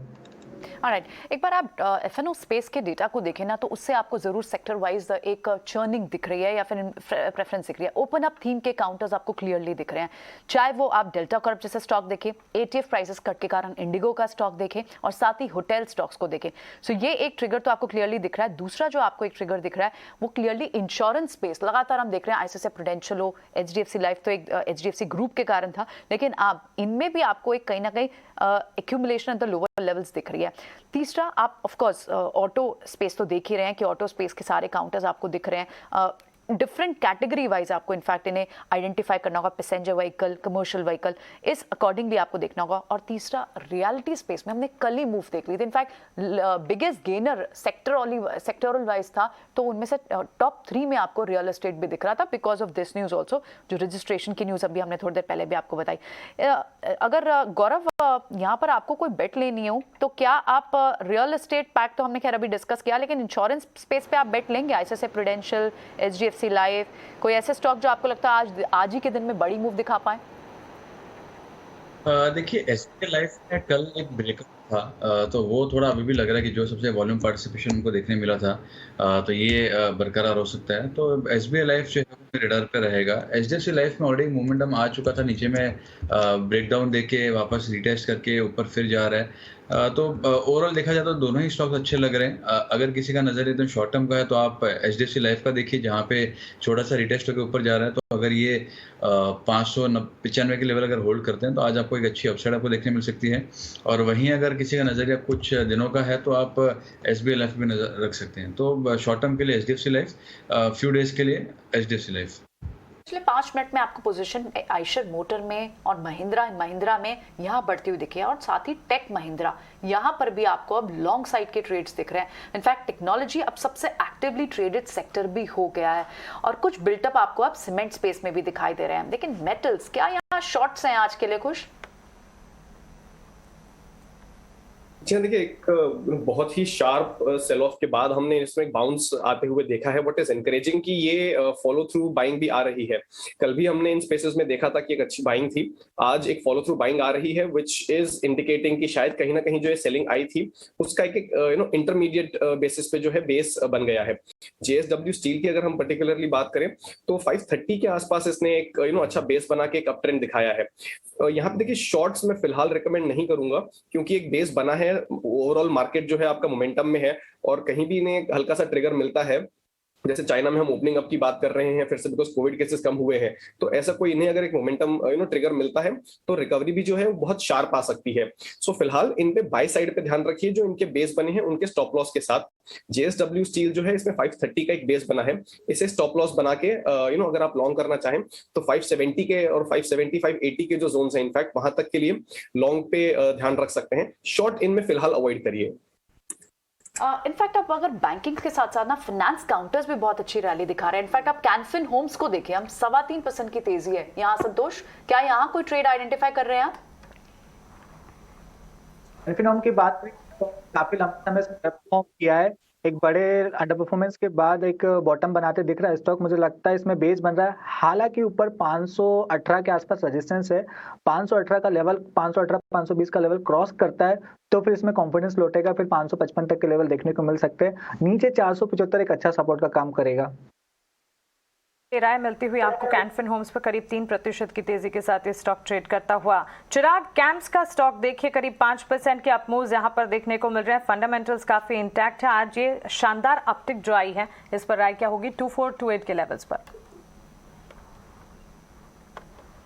कल एक बड़ी मूव आई थी, आज इस पे फॉलोअप बाइंग देखा गया है। मुझे लग रहा है कि अपने कंटिन्यूड रहेगी क्योंकि लेवल्स ऑफ 2280, अगर ये वीकली क्लोज 2280 के ऊपर दे सकता है तो शायद ये शॉर्ट टर्म बॉटम भी फॉर्म हो गया रहेगा इसमें, और नेक्स्ट इमीडिएट टारगेट मुझे भी 3100 का विजिबल लग रहा है कैंप राय मिलती हुई कैंप्स में। इस बीच संतोष, लेमन ट्री आपने आज कॉल ऑफ द डे के तौर पर बताया था स्टॉक में। कल एक डील आसाम में कंपनी अपना कारोबार बढ़ाने को लेकर कामकाज कर रही है, उसके चलते फोकस भी था। लेमन ट्री में 65 तक के लेवल्स तो आ चुके हैं, आपके टारगेट्स के नजदीक हैं स्टॉक, अगर कुछ टारगेट रिविजन आप करना चाहें। और इसके अलावा एशियन पेंट्स पर भी अपनी राय दीजिए, स्टॉक में एक अपमूव दिख रहा है।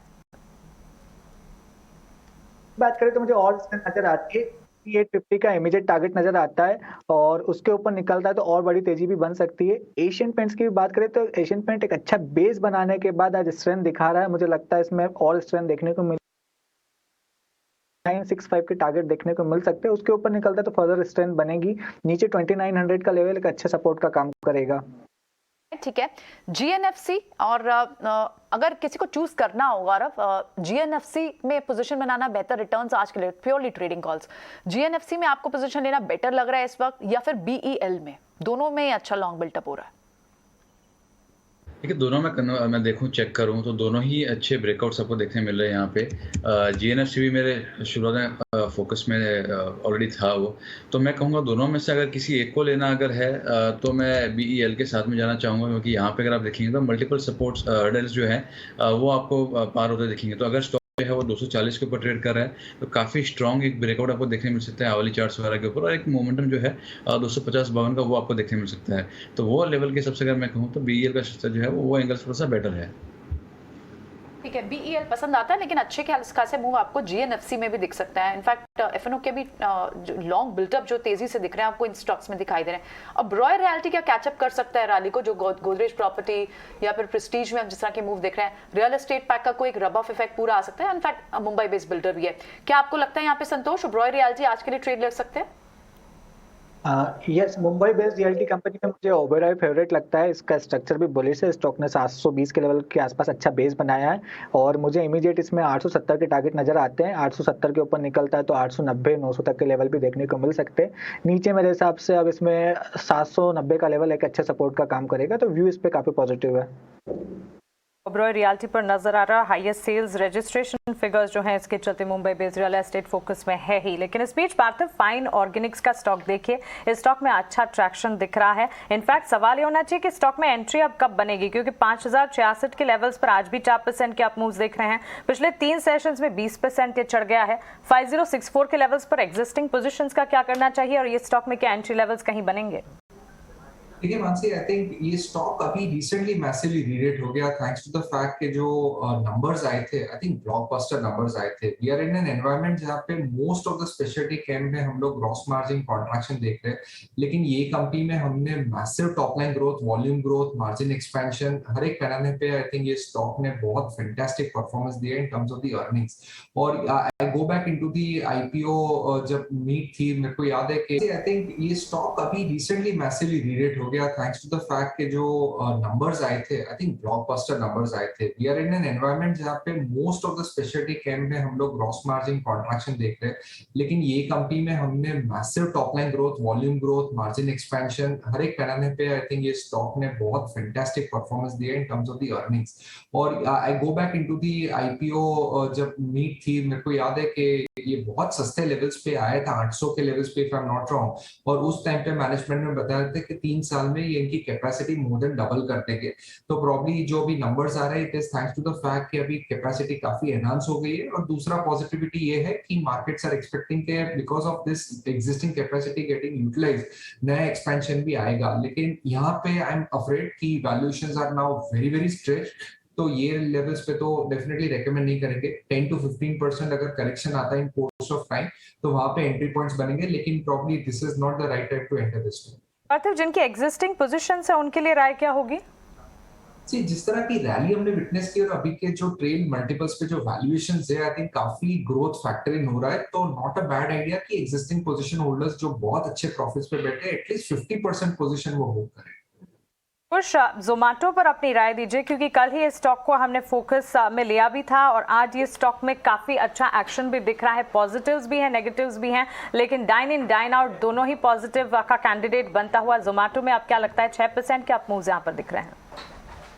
जी हाँ, आई थिंक अब हम सेफली कह सकते हैं कि इसमें बॉटम बन गया है, स्टॉक में एक रिवाइवल आया है। कल जब हम बात करें तब यही कह रहे थे कि जब ऐसा एक बाउंस आता है और शॉर्ट टर्म ट्रेंड इसका रिवर्स हो जाता है, जो करीब 65-67 के जोन्स के पास हो गया था, वहां पे स्टॉक को एवरेजिंग किया जा सकता है। मैं इसलिए कह रहा हूँ बिकॉज काफी सारे इन्वेस्टर्स, ट्रेडर्स हैं जिनके पास ये हायर लेवल्स पे पोजीशन बनी हुई होंगी 130-150 के लेवल्स के आसपास की। तो ये जो लेवल्स हैं यहाँ पे भी अभी अच्छी एवरेजिंग की जा सकती है। बस एक छोटा सा कैवियट यहाँ पे ये रहेगा कि 80-82 के जो जोन्स हैं, यहाँ पे स्टॉक ने कुछ महीने पहले बहुत ज्यादा समय बिताया था, बहुत ज्यादा कंसोलिडेशन हुआ था और लोअर साइड पे ब्रेकडाउन दिया था। तो एक्सपेक्ट कर सकते हैं कि यहाँ पे जरा सा सेलिंग प्रेशर रहेगा। अगर ये प्रेशर टेकआउट हो जाता है तो यहाँ से स्टॉक आपको एक अच्छी मूव दिखा सकता है, which can take it to 100 levels as well. किसी ने अगर फ्रेश बाइंग की हो या लोअर लेवल्स पे अराउंड 60-65, तो जरा सा प्रॉफिट बुक करके चलिए, पार्टली प्रॉफिट बुक करके चलिए, बिकॉज 82 to 84 के जो जोन्स हैं, यहाँ पे स्टॉक में एक अच्छा सेलिंग प्रेशर आ सकता है। राइट, एक बार बजाज ऑटो के स्टॉक को देखते हैं और उसका रीजन है ऑटो नंबर्स आए हैं M1M यानी मंथ ऑन मंथ यहाँ वीक नंबर्स आए हैं। 3,10,000 यूनिट्स का जो कुल बिक्री थी उसके कंपैरिजन में अब 2,75,000। इनफैक्ट ये फ्लैट ही एस्टिमेशन था हमारा आज। जो बजाज ऑटो के M&M मंथ ऑन मंथ जो एस्टिमेशन थी वो फ्लैट ही था। इनफैक्ट यहाँ वीक आया और अब आप स्टॉक रिएक्ट करते हुए देख रहे हैं 1.25% स्टॉक नीचे। लेकिन एक स्टॉक जिस पर नजर है और वो ऑटो सेल से, ऑटो पैक से जुड़ा हुआ, आपको अजय याद भी होगा श्रीराम ट्रांसपोर्ट फाइनेंस के। अगर पूरा ऑटो पैक चलेगा तो उसकी जुड़ी फाइनेंस कंपनियां क्यों नहीं चलेंगी? और ये तो हमने नीरज देवान ने भी रेकमेंड किया, इस पे फंडामेंटल व्यू भी हम ले चुके हैं। श्रीराम नहीं, इसको आपने सही पकड़ा है एकदम, स्टॉक बहुत अच्छा पकड़ा, बहुत अच्छा चल भी रहा है। और ये M&M फाइनेंस भी दोनों, मालूम है क्यों? क्योंकि दोनों कमर्शियल व्हीकल और एग्री इक्विपमेंट फाइनेंसिंग में बहुत बड़े हैं। और आप देखिए ना अशोक लेलैंड कितना चल रहा है। अशोक लेलैंड जो है वो 1/3 है पूरे सीवी मार्केट का, और बाकी का लार्ज पोर्शन है टाटा मोटर्स का सीवी डिवीजन, जो भी बहुत अच्छा कर रहा है बाय द वे। करेक्ट। तो ये सीवी साइकिल जो टर्न हुआ है ना, अशोक लेलैंड का बड़ा ग्राफ देखेंगे ना तो ऑलमोस्ट 4 ईयर हाई पे आ गया है वो स्टॉक, मार्जिन एक्सपेंशन दिखा रहा है। अशोक लेलैंड तो पिछले मंथ एफएनओ का टॉप गेनर भी रहा है। तो मैं वही बता रहा हूँ कि वो प्योर सीवी प्ले है, राइट? तो वो अगर सही चलेंगे ना तो ये फाइनेंशियल स्टॉक्स भी चलेंगे। राइट, तो ट्रांसपोर्ट फाइनेंस स्टॉक्स पे एक बार एक नजर ले लेते हैं, एक व्यू ले लेते हैं। क्या होगा गौरव आपका व्यू श्रीराम ट्रांसपोर्ट फाइनेंस? हालांकि एक चाल दिखा रहा है ये स्टॉक पिछले कई दिनों से, अभी भी लगता है आपको आज अप मूव ली जा सकती, इसके लिए एक बेट किया जा सकता है आज के लिए? सलाह तो ये दोनों तो बड़ी देखने मिल चुकी है, सपोर्ट उसके नीचे में आ रहे हैं और थोड़ा ओपी अप्रोच कर रहे हैं अपने रेजिस्टेंस को, ट्रायंगल पैटर्न का जो रेजिस्टेंस है वहां पे अप्रोच कर रहा है, तो जिसके पास है वो होल्ड कर सकते हैं ट्रेलिंग स्टॉप लॉस से। फ्रेश एंट्री में यहाँ पे सलाह नहीं दूंगा मैं। आप कुछ बात कर रहे थे राइट? हाँ, मैं ये कह रहा था कि कैपिटल गुड्स में जो है ना चिराग जल रहे हैं बहुत सालों बाद, क्योंकि कैपेक्स साइकिल है, जीडीपी डेटा, कैपेक्स साइकिल है, लो कैपेसिटी एक्सपेंशन, लेकिन चार्ट्स पे हम चिराग से पूछेंगे एबीबी और सीमेंस और कमिंस भी, तीनों पे जरा बताइए किसमें ज्यादा अच्छी बेट ली जा सकती है यहाँ से। सबसे पहले स्टार्ट करूंगा मैं सीमेंस इंडिया से, जो सबसे स्ट्रॉन्ग है कैपिटल गुड सेक्टर में, जस्ट 3% या 4% की दूरी से अपने लाइफ टाइम हाई से मुझे लग रहा है कि वो नेक्स्ट 2 वीक्स में ये क्रॉस कर लेगा, तो ये लेवल पे उससे एंटर कर सकते हैं लॉन्ग। स्टॉप लॉस रहेगा 2372 का, टारगेट मेरा इसमें 2750 का है। Next ABB India already life high cross कर चुका है अपना, 52 वीक हाई पे ट्रेड कर रहा है, inverted head and shoulder pattern का ब्रेकआउट है इसमें, तो मोमेंटम कंटिन्यू रहेगा, पर ये लेवल पे एंटर करके रिस्क रिवॉर्ड रेशियो फेवरेबल नहीं लग रहा है, क्योंकि strong move from the level of 2190 से 2500 तक ऑलरेडी आ चुका है, तो small pullback to the level of 2420 to 2380 will be ideal zone, जहां पे वो inverted head and shoulder breakout का रिटेस्ट होएगा, वहां लॉन्ग एंटर कर सकते हैं, इसमें टारगेट रहेगा 2750 का। राइट, एक बार कैपिटल गुड स्पेस को ना बहुत क्लोजली ट्रैक संतोष मीना भी करते हैं। संतोष, कुछ दिन पहले भी आपसे जब ये बात हो रही थी, आप कैपेक्स साइकिल ये बड़े रीजन बता रहे थे, आपने तो थर्मैक्स, सीमेंस इस पर हमेशा ही व्यू दिया है, आज ट्रेडिंग के लिहाज से व्यू दीजिए अपना प्लीज कैपिटल गुड स्पेस पे। देखा है तो आज सीमेंट में अच्छा नजर आ रहा है, मुझे लगता है कि स्ट्रेंथ देखने को मिलेगी, स्टॉक 2530 2540 के इमीडिएट टारगेट दिखा सकता है, और जैसे ही ये लेवल क्रॉस होंगे इसमें फ्रेश मोमेंटम बनेगा, स्टॉक फिर आने वाले समय में शायद 2700 के लेवल पे दिखा दे। तो most of the capital good space में इंट्राडे ट्रेडिंग की बजाय थोड़ा सा पोजिशनल व्यू रखना चाहिए, काफी अच्छे नजर आ रहे हैं सारे कैपिटल गुड से related stocks. Alright, absolutely. In fact आज ना फर्टिलाइजर काउंटर्स, क्योंकि वो मानसून की शुरुआत हो जाती है, तो एग्री काउंटर्स, मानसून से रिलेटेड फर्टिलाइजर काउंटर्स, उनमें भी आपको कहीं ना कहीं चाल दिखने लग जाती है। चंबल फर्टिलाइजर यहाँ पर आपको दिख रहे हैं शॉर्ट्स तेजी से कवर होते हुए दिख रहे हैं, कोई ट्रेड बनता है कुछ? यानी कि मोमेंटम में था ये स्टॉक काफी समय से बिफोर द बिग क्रैकडाउन, लेकिन इसमें भी अब हम एक बेस बन के एक अच्छा सा अपसाइड आते हुए देख रहे हैं। यहाँ पे जो लेवल्स हैं जिन पे ट्रेड कर रहा है स्टॉक, अपने शॉर्ट टर्म एवरेजेस और लॉन्ग टर्म दोनों ही एवरेजेस जो है उनके नीचे ट्रेड कर रहा है, तो जरा सा सेलिंग प्रेशर बना रहेगा on higher side which is at 380। तो ये लेवल्स हैं जहां तक स्टॉक में एक सेलिंग प्रेशर आ सकता है, जब तक ये एवरेजेस को टेक आउट नहीं करता। अगर मुझे पिक करना हो तो जीएनएफसी, जिसकी हम थोड़ी देर पहले बात कर रहे थे, इसका जो स्ट्रक्चर है ये कंपैरेटिवली बहुत ज्यादा स्ट्रांग है, तो दोनों में से अगर एक पिक करना चाहें तो उस स्पेस में आप जीएनएफसी पिक करिए, that has a better momentum, a better chart structure, और यहाँ पे आपको रिस्क रिवॉर्ड रेशियो जो है वो भी काफी फेवरेबल रहेगा। पार्थिव, कंज्यूमर इलेक्ट्रॉनिक स्पेस पर अपनी राय दीजिए। डिक्सन टेक्नोलॉजीज पिछले कुछ दिनों पहले कंपनी के नतीजे भी आते हुए दिखे, एक्सपोर्ट डिवीजन पर कंपनी काफी हद तक फोकस कर रही है और इनके मोबाइल डिवीजन से अच्छी ग्रोथ और रेवेन्यूज आते हुए नजर आए हैं, किस तरह से देख रहे हैं आप इस स्पेस को?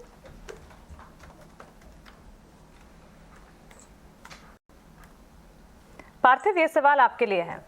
हाँ, सॉरी, एक्चुअली डिस्टर्ब था, प्लीज वापस सवाल दोहरा सकते हैं? Consumer electronic space, particularly Dixon Technologies जैसे स्टॉक्स, अच्छे नतीजे हैं, एक्सपोर्ट है, और साथ ही कंपनी अपने कई सारे डिविजन्स जैसे कि मोबाइल ईएमएस पर फोकस कर रही है, अच्छे ट्रैक्शन वहां पर दिख रहे हैं।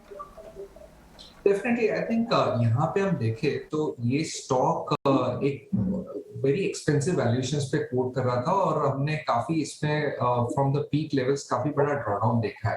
कंपनी की स्ट्रैटेजी काफी इंटैक्ट है, they focus on return on capital employed, और काफी नए वर्टिकल्स में उनका मार्केट शेयर सतत बढ़ रहा है, specially not only mobile but even things like washing machine, नए segments in terms of LED television, उसमें भी उन्होंने काफी बड़ा फोकस किया है, और काफी ब्रांड क्लाइंट्स के साथ उन्होंने काफी कॉन्ट्रैक्ट मैन्युफैक्चरिंग के लॉन्ग टर्म कॉन्ट्रैक्ट्स भी जुटाए हैं और हमने देखा है कि ये सेक्टर में जो कंपनी के पास एक स्केल रहेगा वो ही मार्केट लीडर बन पाएगा, जो डिक्सन टेक्नोलॉजीज ने काफी हद तक आई थिंक डिस्प्ले किया है।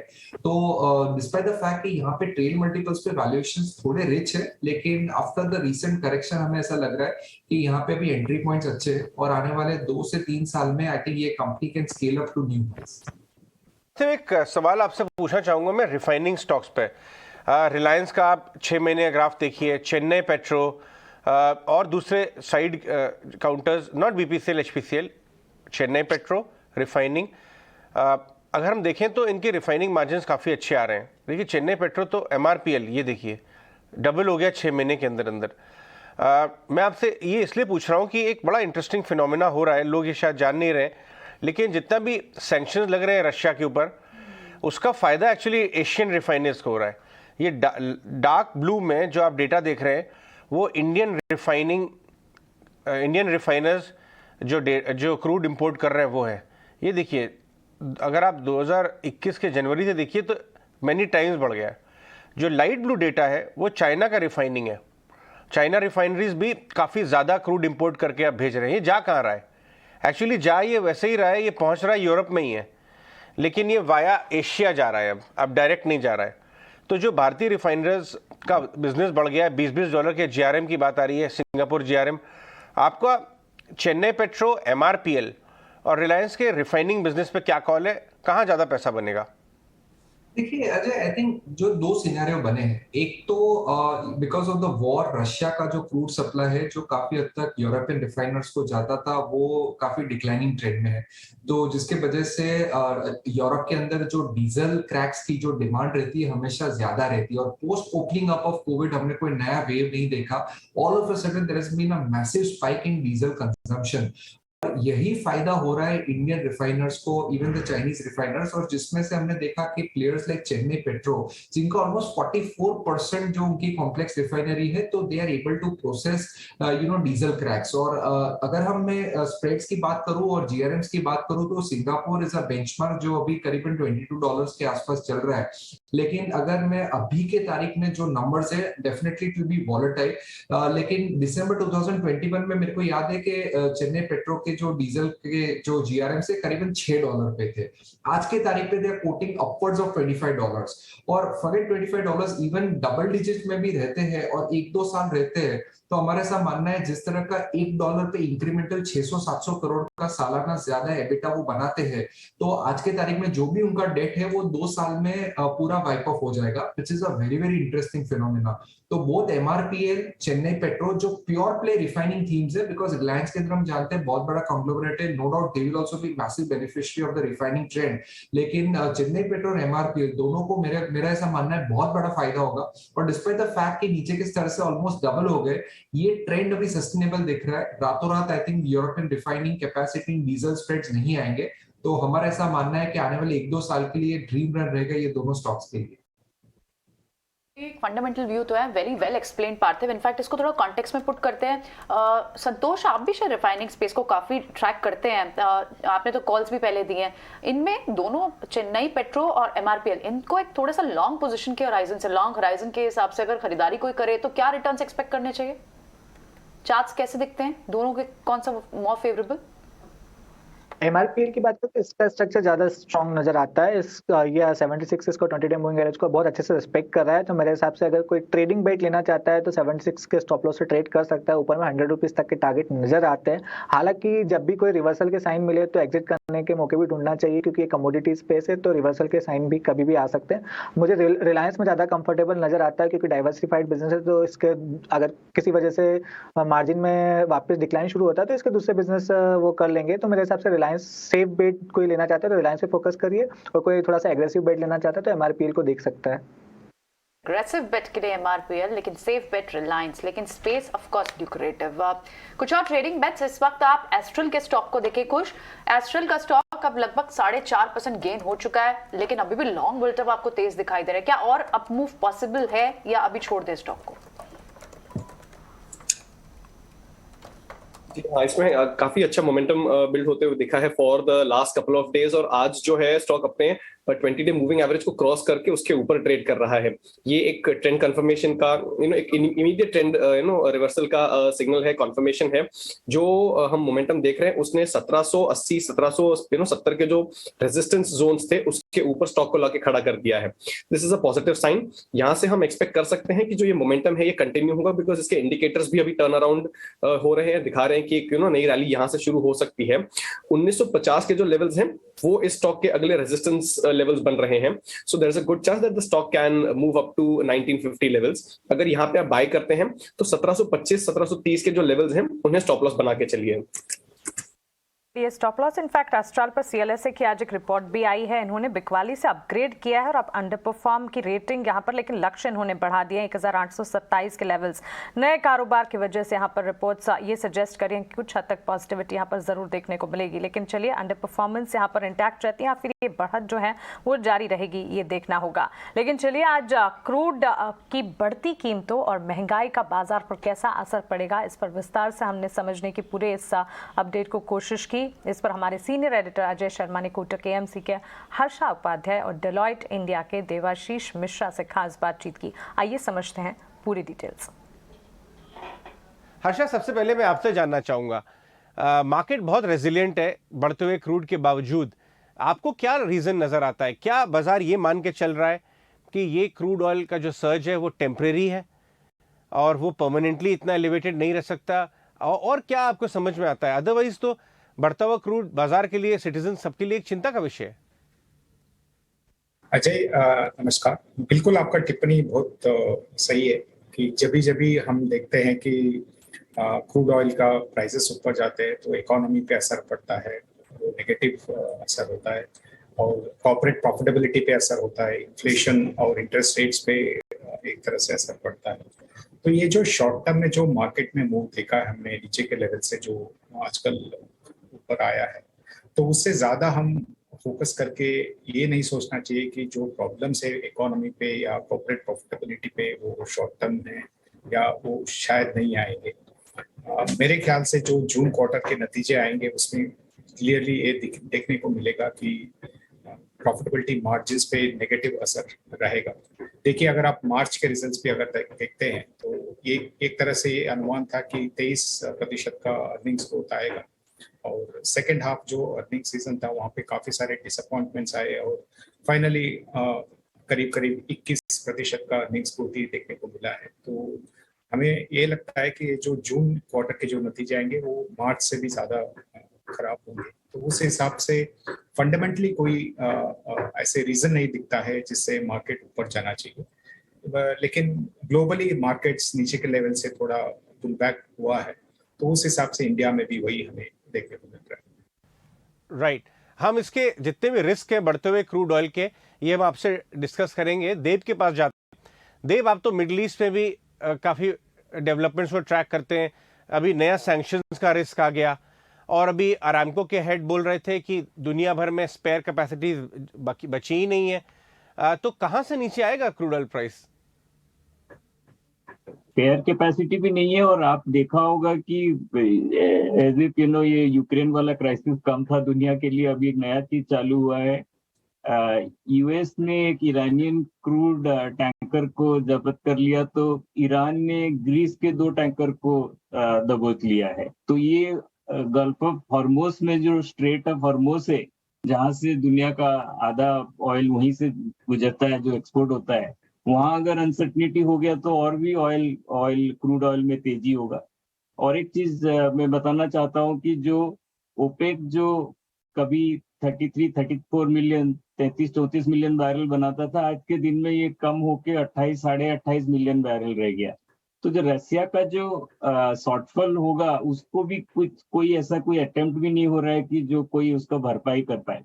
और यूरोपियन यूनियन ने नया चीज वापस चालू किया है कि रसिया का जो सी बाउंड ऑयल है जो यूरोपियन यूनियन में आता था उसको वो लोग नहीं लेंगे करके। तो और एक लास्ट फैक्टर मैं बताना चाहता हूँ कि चाइना में जो लॉकडाउन था कोविड के वजह से, जीरो टॉलरेंस कोविड के वजह से, वो धीरे धीरे हटता जा रहा है, तो डिमांड भी बाउंस बैक हो रहा है।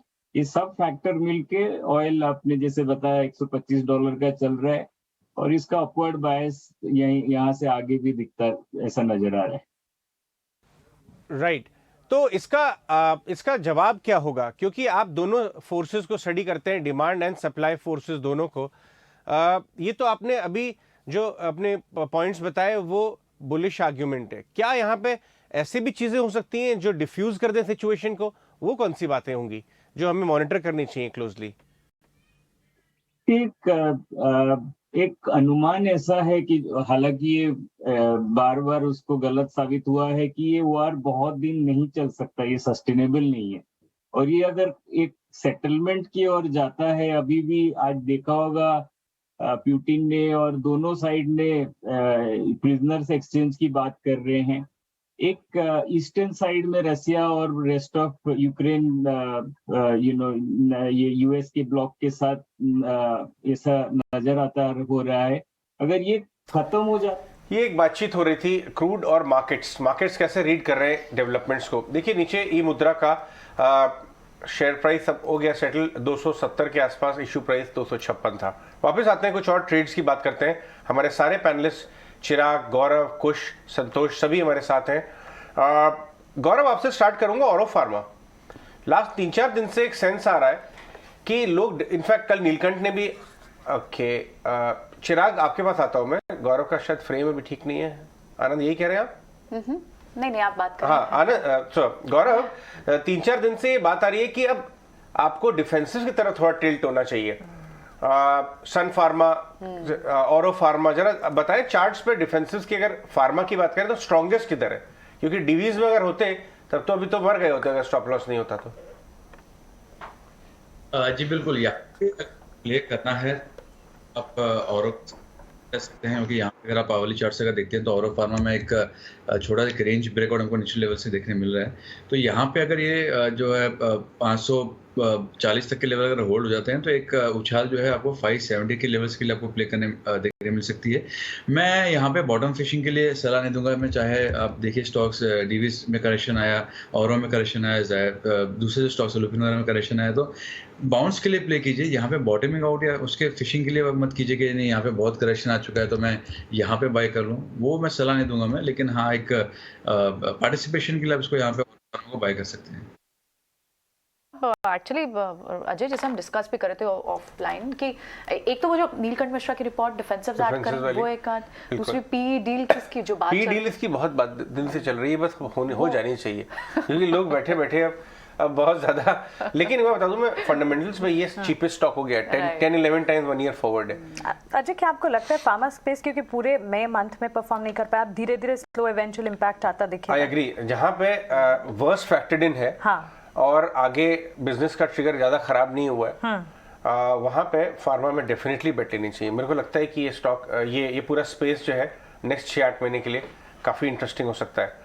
खुश, बट मैं आपसे इंश्योरेंस से बात करूंगा। ऐसे प्रूव का जरा ग्राफ लेके आइए। इनफैक्ट लास्ट कुछ हफ्तों से इंश्योरेंस से भी एक कुछ नई ये शायद कह लिए LIC का IPO था या जो भी रहा हो, लेकिन इंश्योरेंस स्टॉक्स में बाइंग तो हो रही है। आपको चार्ट्स पे सबसे स्ट्रॉन्ग कौन सा लगता है? 550 में ICICI प्रू में दम है क्या? जी देखिए, पूरे स्पेस में हमने एक बहुत ही वीक स्ट्रक्चर बनते हुए देखा था। इनफैक्ट सारे ही स्टॉक्स में हमने वीक स्ट्रक्चर बनते हुए देखा था जब तक LIC का मोमेंटम इनमें नहीं आया। बट वहां से अगर हम देखें तो स्ट्रक्चर बहुत पॉजिटिव है, कोई भी ऐसे मेजर डिप्स नहीं आए हैं स्टॉक में। अगर मैं ICICI प्रू की इन पर्टिकुलर बात करूं तो जो इसका शॉर्ट टर्म एवरेज है, स्टॉक ने वहां पे सपोर्ट लेके काफी बार बाउंस दिया है एंड विद अ पॉजिटिव बायस। यहाँ पे एक क्वेश्चन ये है कि 465 445 के जो लेवल्स हैं, यहाँ पे स्टॉक में एक रेजिस्टेंस जोन बना हुआ है। पिछले कुछ समय से स्टॉक ने इस लेवल को कन्विंसिंगली क्रॉस नहीं किया है, सो रेजिस्टेंस के बहुत पास ट्रेड कर रहा है। इसलिए अगर किसी की एग्जिस्टिंग पोजीशन है तो मेरी सलाह रहेगी कि इसको ट्रेलिंग स्टॉप लॉस के साथ होल्ड करिए। 545 के ऊपर अगर निकलता है तो 565 जो जहां पे इसका 200 डे मूविंग एवरेज बन रहा है, वहां तक एक मूव दिखा सकता है। बट इसको फिलहाल बिकॉज रेजिस्टेंस के पास है, फ्रेश लॉन्ग इनिशिएट मत करिए, एग्जिस्टिंग पोजीशन पे ट्रेलिंग स्टॉप लॉस लेके चलिए। ये रहा ICICI प्रूडेंशियल ऑफर मिलती हुई, फ्रेश लॉन्ग्स को इनिशिएट ना करें लेकिन पोजीशन से तो उसे इंटैक्ट जरूर रखें। इस बीच RHI मैग्नेसिटा, चिराग इस पर अपनी राय दीजिए क्योंकि 11% के अपमूव्स ये स्टॉक दिखा रहा है अच्छी बढ़त के साथ टुवर्ड्स डे हाई। आज के सत्र में स्टॉक ट्रेड करता हुआ 593 के लेवल्स पर, क्या राय होगी? स्टॉक नेम रिपीट कर पाएंगे? HI Magnesita. I am not able to hear you properly. ठीक है चिराग, हम फिर आपके पास आएंगे। संतोष से इस पर सवाल ले लेते हैं। संतोष, RHI मैग्नेसिटा अगर आप सुन पा रहे हैं बताएं, इस पर राय अच्छी तेजी दिखा रहा है। यस, इस स्टॉक का और काफी बुलिश नजर आ रहा है। तो स्टॉक एक स्मॉल करेक्शन के बाद 520 का लेवल जो इसका 100 डे मूविंग एवरेज है वहाँ पे एक अच्छा बेस बनाया और फिर से तेजी के लिए तैयार है। इमीडिएटली एक 607 610 के बीच में एक रेजिस्टेंस है। 610 के लेवल के ऊपर निकलता है तो पिछले प्रीवियस स्विंग हाइक जो इसका 670 के आसपास है फिर से उस लेवल की ओर बढ़ सकता है। तो व्यू बुलिश है। नीचे 550 का स्टॉप लॉस मेंटेन करना चाहिए अगर कोई खरीदता है तो। ओके, तो क्लियरली यहाँ पर अगर आप देखें, earlier known as Orient refractories limited, RHI Magnesita. Ajay, ये स्टॉक में मोमेंटम नजर आ रहा है। ये कंपनी जो है इसका नाम बदल गया है, ओरिएंट रिफ्रैक्टरीज के नाम पे जो थी, तभी वो चिराग आप नाम नहीं ढूंढ पाए उसका शायद, क्योंकि पूरा मार्केट जो है इसको ओरिएंट रिफ्रैक्टरीज के नाम से जानता था, इसका नाम बदल गया। बिल्कुल। तो मिड कैप, देखिए ये क्या है कि मिड कैप फेवरेट था और उसके अंदर कुछ नंबर्स वगैरह आएंगे, मैंने देखा नहीं है, बट मैं ये कह रहा हूँ कि मिड कैप्स में काफी अच्छा काम हो रहा है। पिछले 5 तिमाही से कंपनी के नंबर्स अच्छे आ रहे हैं, ऑलमोस्ट डेट फ्री है ये कंपनी। एग्जैक्टली, तो वही हुआ होगा। देखिए मिड कैप इंडेक्स भी डेज हाई पे आ गया। प्रियंका, आप कुछ देख रही हैं? जितने भी कोर सेक्टर के आप स्टॉक्स देखें ना, अब आपको उसी से जुड़े हुए आसपास होम इंप्रूवमेंट, पाइप्स, केबल, ये वाले स्टॉक्स भी चलते हुए दिखाई दे रहे हैं। एस्ट्रल, पॉलीकैप, एस्ट्रल पे तो अभी हमने डिस्कस किया, पॉलीकैप भी अच्छे मूव्स दिखा रहा है। क्या करना चाहिए गौरव? पॉलीकैप पे कोई राय बनेगी या एस्ट्रल, या स्पेस में आपको कोई और समझ आता है स्टॉक? देखिए अगर आप पॉलीकैप के तो इसमें एक अच्छा ब्रेकआउट हमको पहले ही देखने मिल चुका था, 1-2 दिन पहले। यहाँ पे मोर ऑफ रैली जो है कंटिन्यू हो रही है, तो यहाँ पे मैं इतना इंटरेस्ट नहीं दिखाऊंगा यहाँ पे, क्योंकि नीचे डिक्लाइंस मिलती है तो आप देख लीजिए। अदरवाइज यहाँ पे फिलहाल एक बार बाय ना कर तो अच्छा होगा। वहीं अगर आप देखें एस्ट्रल की, जैसे आप चर्चा कर रहे थे, अच्छा ब्रेकआउट हमको 1750-60 के आसपास में देखने मिला है, तो वो स्टॉप लॉस है यहाँ पे बाय कर सकते हैं, क्योंकि आइकन कैंडल्स में ब्रेकआउट हमको देखने मिल चुका है और बाइंग इसमें नजर आ रही है। तो दोनों में कंपेयर किया जाए तो एस्ट्रल जो है मुझे थोड़ा बेहतर लग रहा है। चलिए, एस्ट्रल दोनों में कंपैरिजन अगर करें ऑन अ पॉजिटिव साइड, यहाँ पर इस बीच एडवांस डिक्लाइन जो है पॉजिटिव है, बाजार की नब्ज जो है पॉजिटिव जरूर दिख रही थी, लेकिन इस वक्त अगर देखें यहाँ पर निफ्टी, बैंक निफ्टी में कुछ हद तक कंसर्न है। लेकिन चलिए 10